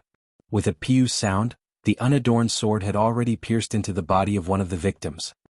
Xia Baiyan, the most arrogant of the 8 generals of the second prince. He once said that he could defeat Fan Xian with one strike of the sword. He was the Xia Baiyan who killed Fan Xian.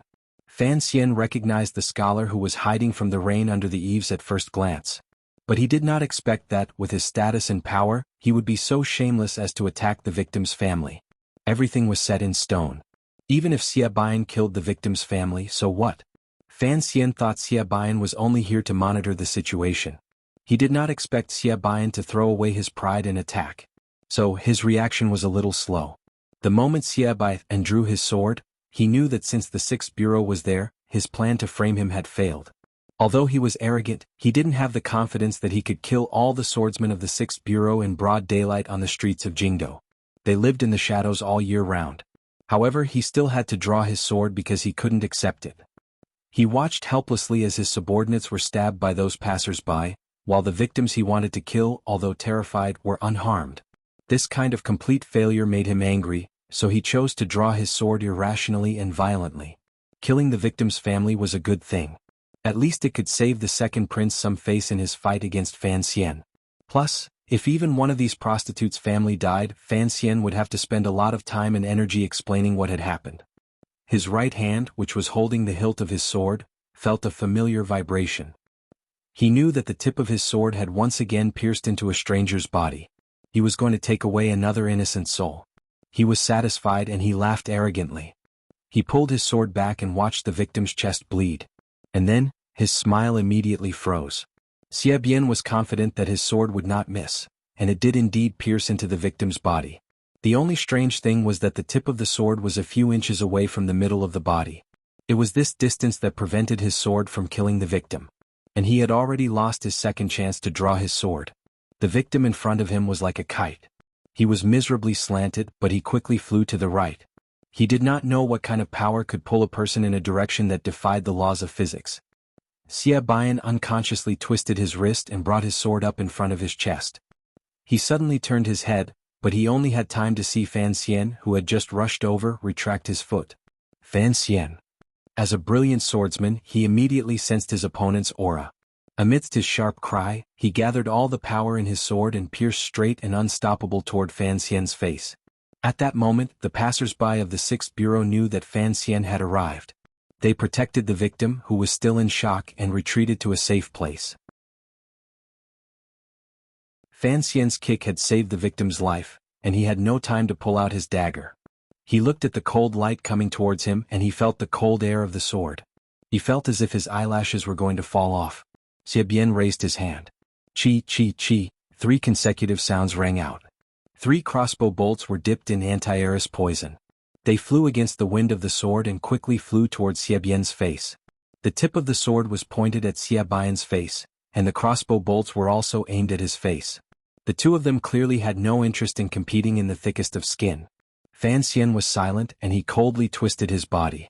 He used his strong control of his body, and the cold sword brushed past his face. He punched Xie Bian's chest.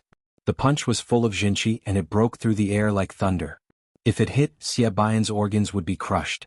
Xie Bian waved his left sleeve as if his life depended on it.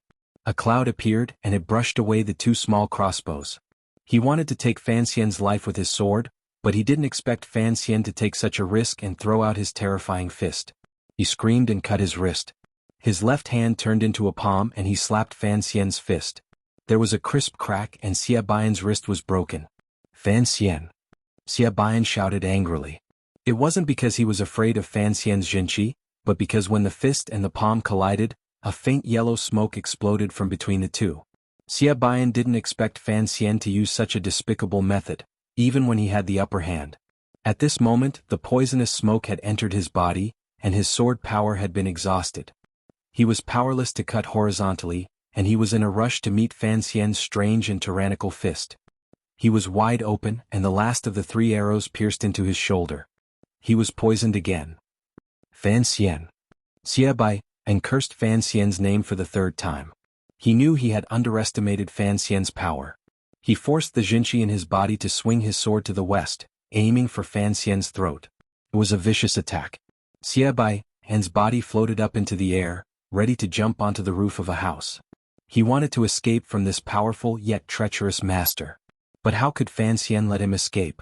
A gray shadow flashed by and Fan Xian was already in midair. He had Xie Bian's body entangled. He extended his right arm and chopped down on Xie Bian's ankle. This palm knife was a small trick of the coffin breaker. Although it was attacking a corner that Xie Bian didn't care about, it still did a lot of damage. Xie Bian grunted. He felt as if his ankle had been crushed. An unbearable pain spread through half of his body, and it slowed his speed of escape. In that moment, Fan Xian silently made his move. He didn't know how many times he had attacked Xie Bian. The two of them stood on the drizzling street again. They became 2 blurry shadows. One was gray and the other was black. They tangled together. There was a series of muffled sounds. Xie Bian's body was hit countless times by Fan Xian. Fan Xian had attacked too quickly, and so his jinqi hadn't been used. Xie Bian had used his decades of training to withstand the blows, but the tip of Fan Xian's sword was like the wind. It couldn't even touch Fan Xian's body. This reality made Xie Bian feel hopeless. How could Fan Xian be so fast? Xie Bian screamed.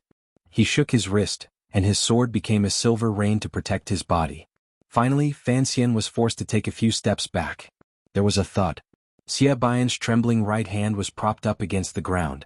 The tip of the sword was stabbed into the puddles of water. It trembled, and a few strange lines appeared on the surface of the water. Looking at Fan Xian, who looked calm, Xie Bian felt pain in his body. It was as if there were countless knives cutting through his veins.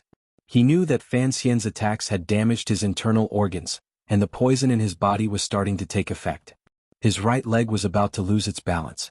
Facing his opponent, who looked calm, Xie Bian had lost the confidence to fight. 9. Xie Bian knew that even if he didn't underestimate Fan Xian, he was no match for Fan Xian. He now had a completely different opinion of Fan Xian's power. He thought about it, and after saying the word 9, the wounds in his body flared up again. He coughed up a few streaks of blood and swallowed the last word.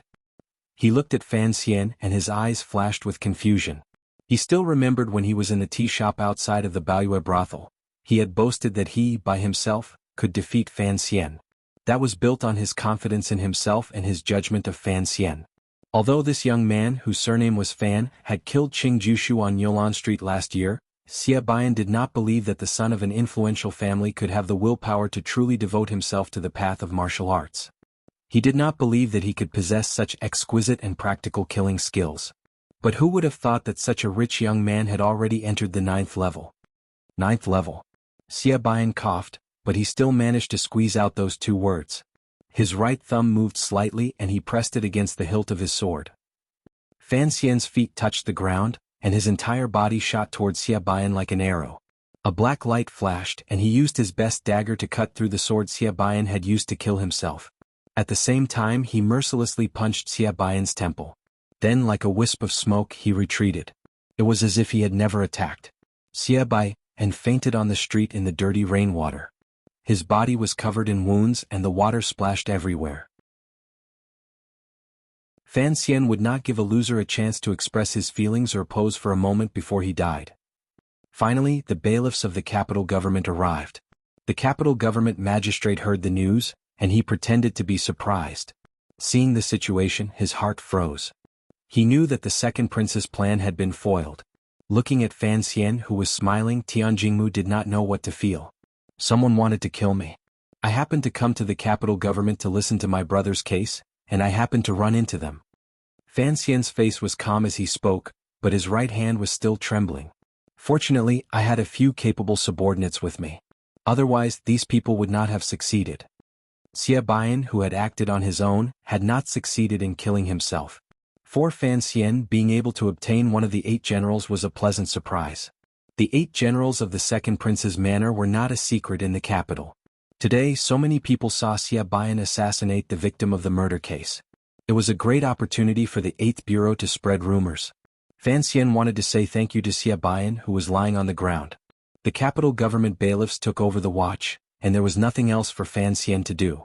He did not need to reveal Xie Bian's identity as his subordinates would take care of it.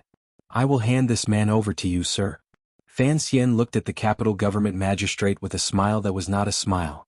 This man is evil. Please watch him carefully, sir.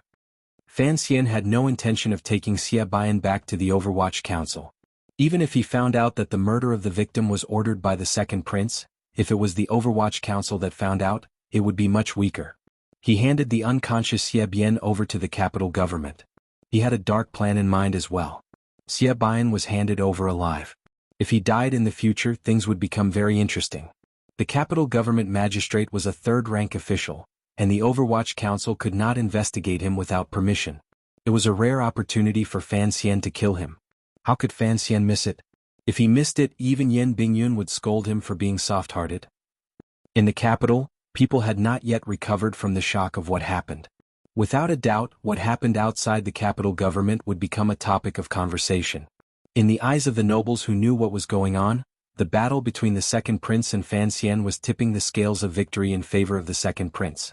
That is, if the emperor did not object and the palace remained silent. His subordinates, who were disguised as passers-by, guarded Fan Xian as they walked into the manor. One of them saw Fan Xian's trembling right hand, and thought he had been injured in the fight. Fan Xian smiled and said, "It's nothing. I'm just a little excited. It's been a few months since I've enjoyed something like this." This was the truth. The fight with Xia Bian had made Fan Xian excited. He seemed to enjoy this sort of work. Sometimes he even thought that perhaps Yan Bingyun was more suited to be the head of the Overwatch Council, and that he was more suited to work for Yan Bingyun. However, the trembling of his right hand was not only due to excitement. Fan Xian gently rubbed his wrist. His originally sunny mood suddenly had an additional trace of haze.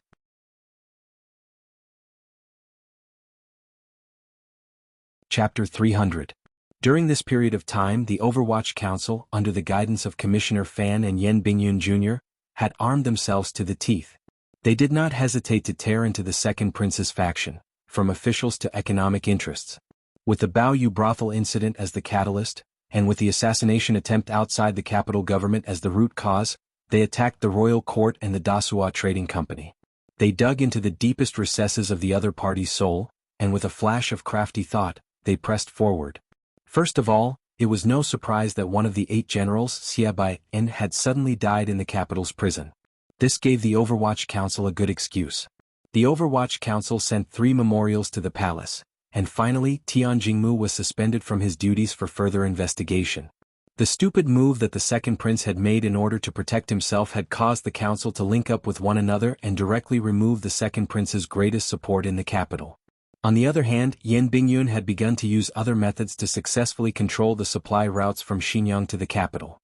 He had forced the Cui family into a state of panic, and no one knew how much money they had lost. They had no choice but to use the funds of the Jiangnan family in order to forcefully reopen the route to the north, which had been cut off by Xinjiang's death. The second prince's money began to shrink. The public opinion was not in favor of the second prince's faction. Although there were experts in the palace, they were not as effective and professional as the Overwatch Council. Compared to the propagandists of the 8th Bureau, the workers sent by the palace to the tea-houses and taverns did not have the power to sway the hearts of the people. Although the Overwatch Council was ruthless, the people of the capital were still on the side of the Fan family. They felt that the missing second master of the Fan family had become a scapegoat for the second prince, which was why Fan Xian Jr. was so ruthless. As for Hongqing, poor Crown Prince Jing, his reputation was even worse. Who told him to have an affair with Yuan Meng. Everyone in the capital knew that next spring, Li Hongqing was going to marry the eldest daughter of the Fan family. But you ordered Fan Xizha, who was only 14 years old, to open a brothel, and made him take the blame for the murder of a prostitute. Motherf asterisk her, how could there be a brother-in-law in this world who would use his brother-in-law so shamelessly? For a period of time, the second prince's faction was beaten back step by step, be it in the officialdom or in other aspects. Their morale was low and they had no strength to fight back. The only counterattack they attempted was the Imperial Censorate, which was under the control of the eldest princess. But the Imperial Censorate wasted their efforts. All of the actions of the Overwatch Council were carried out according to the laws of the Qing Kingdom, and there was not a single place where they could be used against them. As for the assassination of the 3 witnesses of the Baoyue brothel murder case, it was a headless murder case. Even if someone guessed that it was the Overwatch Council who did it, there was no evidence. The Overwatch Council's attitude toward the assassination was simple and clear. The 3 men had been personally sent by Commissioner Fan's family to the Yamen of the capital government. How could they have died outside the capital government? If there was a problem, the biggest problem would be Tian Jingmu, who was on good terms with the second prince. Fan Xian was very satisfied with the results of the battle so far. In any case, the bottom line of the palace was there, and he could not directly chase the second prince out of the capital. As long as he could weaken the second prince to the point where he could no longer threaten him, beat him until he was in unspeakable pain, and vent the anger of the Fan family, that was enough. Up until now, the terrifying power of the Overwatch Council had only been revealed to the public. The reason why this operation was able to go so smoothly was because Qin Pingping had used the transfer order to give all of the authority to Fan Xian. More importantly, Fan Xian's operation had been planned since he was in Shangjing, northern Qi. From summer to autumn, he and Yan Bingyun had been preparing for this for a long time. At the time, the memorials that were presented to the Imperial Censorate had mentioned the relationship between the second prince and the eldest princess. But last time the emperor had not released it. This time, because of the Baoyue brothel incident, Fan Xian had used his anger to bring this matter forward. If the Overwatch Council still could not win this battle, Qin Pingping would probably jump out of his wheelchair in anger and yell at these little bastards for ruining the reputation of the Overwatch Council. The palace remained eerily quiet. All the nobles, including the second prince's mother, imperial concubine Shu, the crown prince of the Eastern Palace, and the empress, seemed to be deaf and blind. They were cautious and did not express any opinions. Everyone knew that this was to see the emperor's attitude. What was the emperor doing? News had come out of the palace. The emperor had invited Jiangnan's Daoist troupe into the palace to perform in a play. At this time there was a storm in Jingdo, but the emperor of the Qing kingdom still had spare time to accompany the empress dowager and watch a play for a day. Who knew how many baskets of copper coins he had given out? He was indescribably happy and relaxed.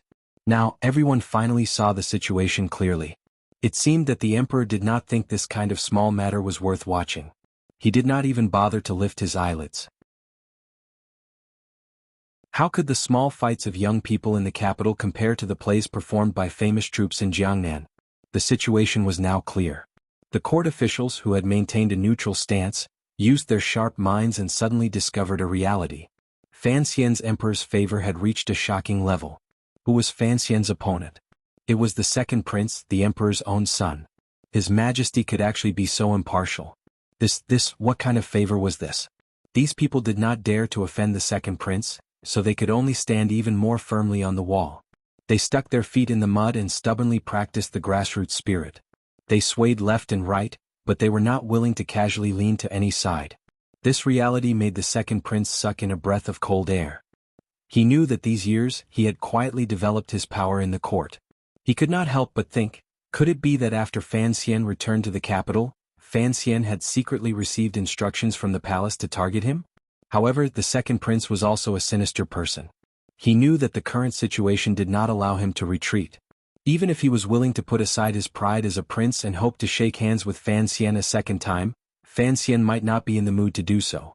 Furthermore, the emperor's warm attitude made the second prince know that if he could not defeat Fan Xian, then he could only wait for Fan Xian to knock him down to the ground, just as they had said in the tea shop. Under this strong pressure, the second prince once again reluctantly made his move. The imperial censorate once again impeached Fan Xian. This time the charges were very real and the evidence was very solid. In short, it had nothing to do with what Fan Xizha had done, and it also involved the Minister of Revenue Fan Jian. The snow-like memorials were sent to the provinces, completely skipping over the Ministry of Justice and the Supreme Court. They directly asked the Fan father and son to step down and apologize. It was a battle to the death. On this day, dozens of remonstrants put on an even grander display than the last time they had impeached Fan Xian. They knelt straight in front of the palace gate. There was no rain today, and on the greenish-gray square in front of the palace, dozens of red official robes fluttering in the autumn wind were particularly eye-catching. The court elders who came and went from the palace gate could not help but shake their heads and hide behind a corner door, not daring to interfere. According to the laws of the Qing kingdom, officials who were impeached were required to explain themselves. For this impeachment, the Fan father and son had to personally go to the palace to apologize to the emperor, and then explain themselves in court.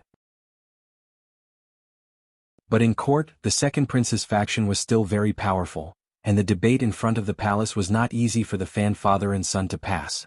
The censors of the imperial censorate were full of confidence. They were waiting for Fan Jian and Fan Xian, two of the most corrupt officials in the Qing kingdom, to be taken down by them. This time was different from last time. This time, with the help of the second prince, they were able to obtain concrete evidence. It was enough to prove that the Fan family and even the Lu family's Zhongyi manor were connected to the infamous Baoyu brothel. They knelt on the ground and excitedly waited for Fan Xian's arrival. Even if the Fan family had sent Fan Xizha away and gotten rid of the Baoyu brothel, and even if the emperor had shown mercy, the evidence was still there. The Fan family would have to pay the price. They were waiting for the arrogant commissioner of the Overwatch Council to appear in front of them and admit his mistakes, apologize and bow his head. It was not just the imperial censorate's censors. Many people were prepared to see how the Fan Manor or the Overwatch Council would react in the face of such an aggressive impeachment. Every official wanted to keep their face, and to be bitten by the imperial censorate like this was a very embarrassing thing to do. Everyone knew that Fan Xian was a person who placed great importance on his reputation, so the officials were even more interested. Even Shu Wu the scholar was waiting to see Fan Xian's wretched appearance with a heart full of mischief, revenge, or ridicule. But no one expected that when the emperor summoned Fan Xian, he would not come. Not only did he not come, but Minister Fan did not come either. This pair of father and son had a tacit understanding, and shamelessly used the same trick: escape while sick. Hearing this news, the second prince was shocked. He did not expect the Fan family to not only be like a hungry wolf when it came to profit, but when it came to the issue of face, they were also ruthless. They did not even give the second prince a chance to win back some face. Ruthless, this father and son were ruthless. Shu Wu, the scholar, was old and used to hiding in the meeting room outside the corner door and drinking tea. After hearing this news, he spat out a mouthful of tea. He had gone to the Imperial College to play a few games of chess with Fan Xian.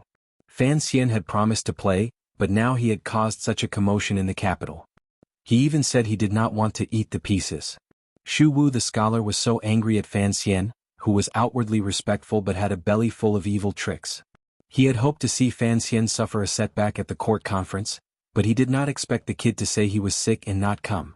This made the old scholar, who had been watching a show, unable to vent his anger. He was very unhappy. The news of the Fan father and son claiming illness reached the palace. The emperor, who was reading the memorials from the counties, was also shocked. He furrowed his brows and did not say anything.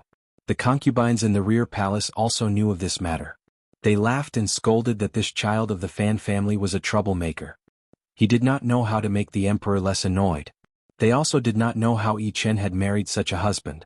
At first he had seemed full of poetry. Now he was a disgruntled scoundrel. The ones who were most disappointed were the imperial censorate kneeling outside the palace gate. Since the other party claimed illness and did not come, no matter how murderous they were, there was no point of resistance.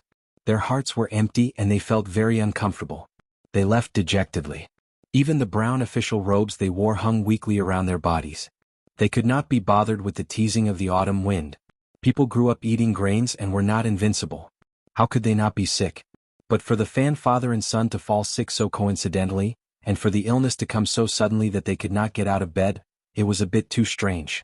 Especially since Fan Xian was the direct disciple of Fei Jia of the Overwatch Council. Although he did not practice medicine, even the royal doctors in the palace knew of his methods. How could he suddenly fall sick? Not only did the officials in court not believe it, but the people of Jingdo did not believe it. In fact, even the ladies in the palace and the emperor on the dragon chair did not believe it. So after the court meeting ended, the palace guards led the royal doctors, led by eunuch Hong, who rarely left the palace, in a grandiose manner to Fan Manor. They sent an edict to express their condolences, and at the same time to see what illness the father and son had. Many of the manor's spies followed this procession. Because everyone thought the Fan father and son were pretending to be sick, they unconsciously thought that in order not to go to court and make a fool of themselves, they had offended the emperor. It was a small crime of deceiving the emperor. It was extremely stupid and extremely arrogant. The second prince also did not understand this matter. He was a prince and had grown up in the palace. Of course he knew eunuch Hong's methods.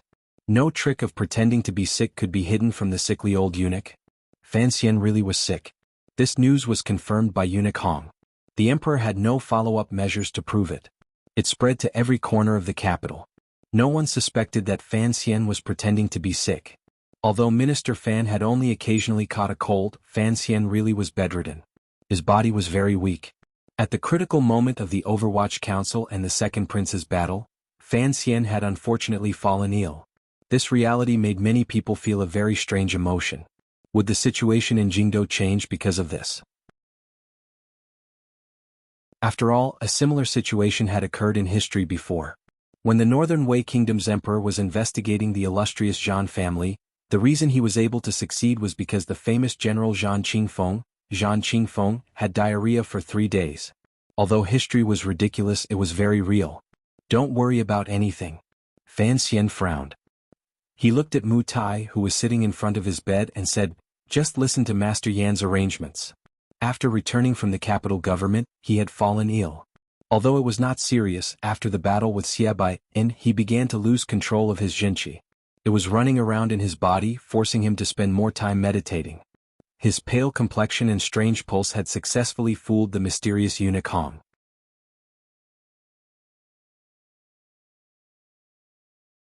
Chapter 301. In the second half of the autumn night, the moon had gone down, and the sun had not yet risen. There was only a dark blue sky. There was a violent coughing in the back of Fan Manor. The coughing did not stop, and it did not stop for a long time. It startled the servants, and they struggled to wake up from their dreams. There was a flurry of activity in the garden. Perhaps it was a problem with the weather, but not only had Minister Fan caught a cold, but some of the servants had also caught a cold. Those with runny noses had been sent to the country estates outside the capital, but the rest of the people did not dare to be careless. They drank the medicine the young master had written every day. The medicine was very effective, and the cold did not spread. The reason why the coughing made the people of Fan Manor panic was because it came from the young master's room. The young master had been suffering from a strange illness for the past 2 days. He had coughed badly, but he did not want the palace doctors to prescribe medicine. He believed in his own methods. But after a few days the coughing had not subsided. The servants of Fan Manor could not help but worry, afraid that something had happened to the young master, who had been very kind to them. The head maid, Cece, had a red ribbon tied around her forehead and combed her slightly messy hair. She stood angrily in the small kitchen. As she smelled the strong smell of medicine coming from the room, she called out to the girls who did the hard work, telling them to work faster. She was someone sent to the capital by the ancestors of Danjo, and her future status was obvious. So in Fan Manor, her words carried some weight.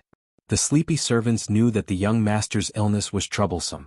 Seeing her angry, they bit their lips and did not dare to respond. After watching for a while, Cece still could not relax. She moved a small stool and sat in front of the medicine stove. She held a fan in her hand and gently waved it. She stared unblinkingly at the mouth of the stove, where the medicinal mist was rising.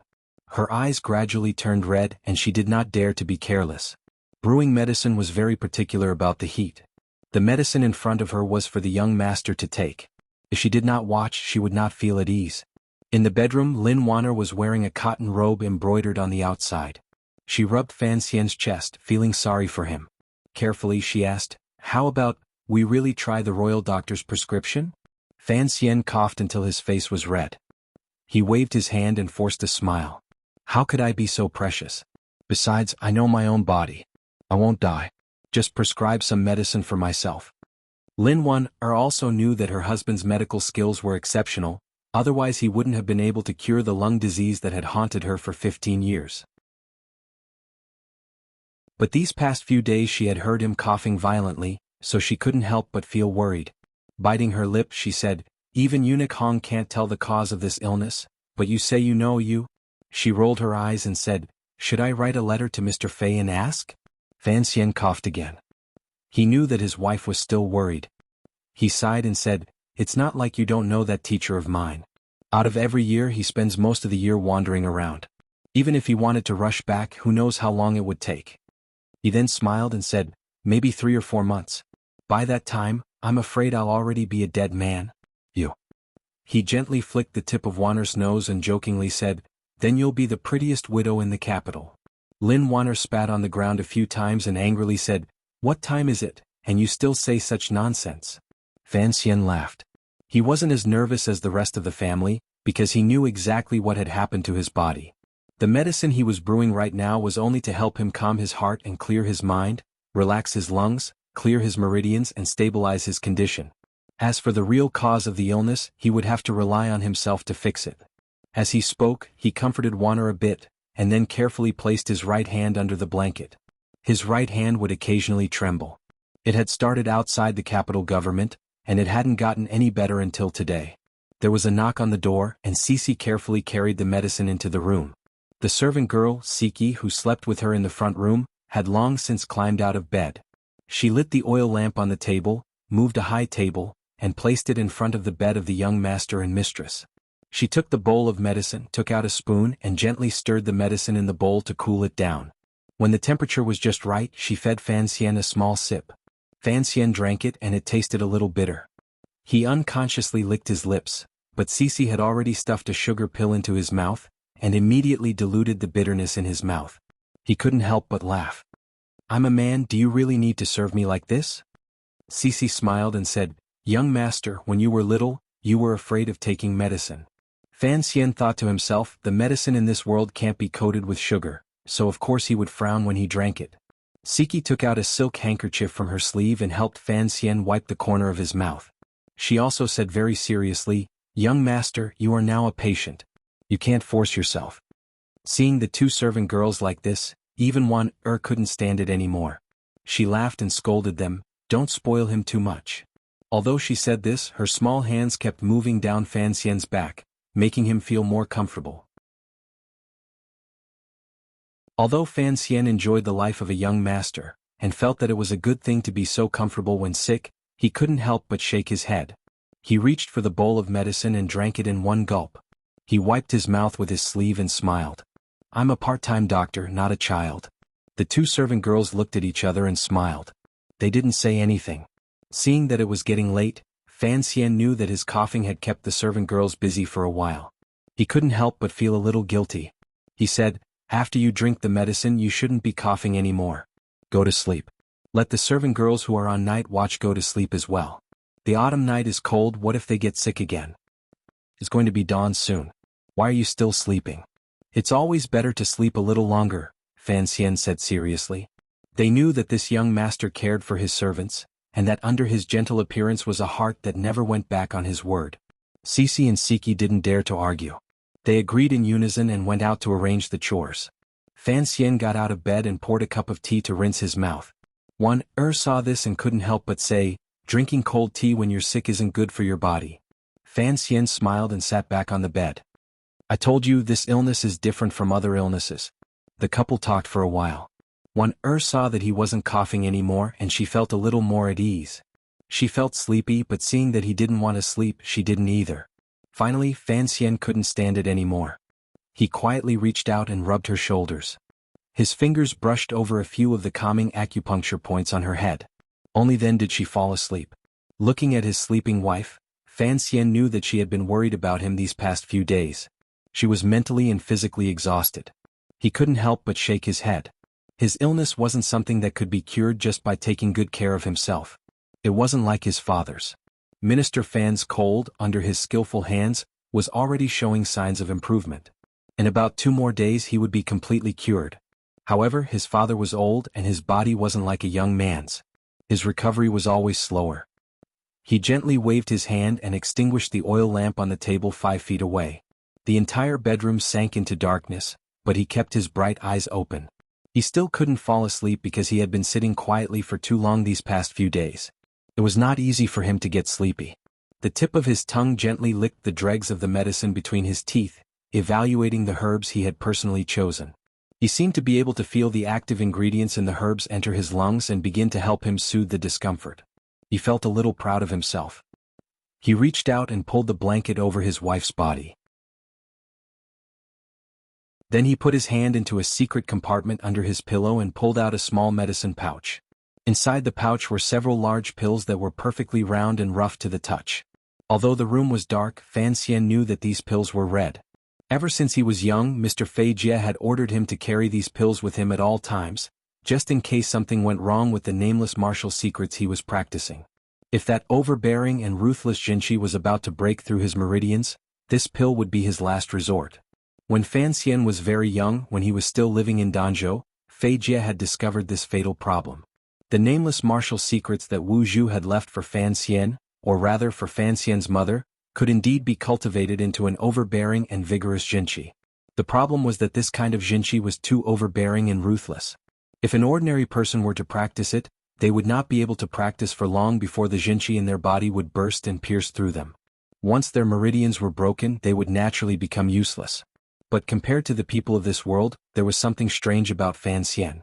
His meridians seemed to be much thicker than those of the people of this world. Because of this, he had been secretly practicing the nameless and tyrannical martial method since he was a baby. By the time he was 4 years old, the Jinchi in his body had already reached a shocking level, but he had not exploded and died. But Fei Jie had once said that as the Jinchi in his body grew stronger and stronger, there would come a day when the naturally formed meridian channels would no longer be able to contain it, and Fan Xian would have to suffer greatly. But after more than 10 years, Fan Xian did not feel this kind of danger. Although the Jinchi in his body was overbearing, it was still under his control. Especially after the age of 12, when he finished practicing the first volume of the nameless martial secrets, the storm-like Jinchi in his body suddenly stopped.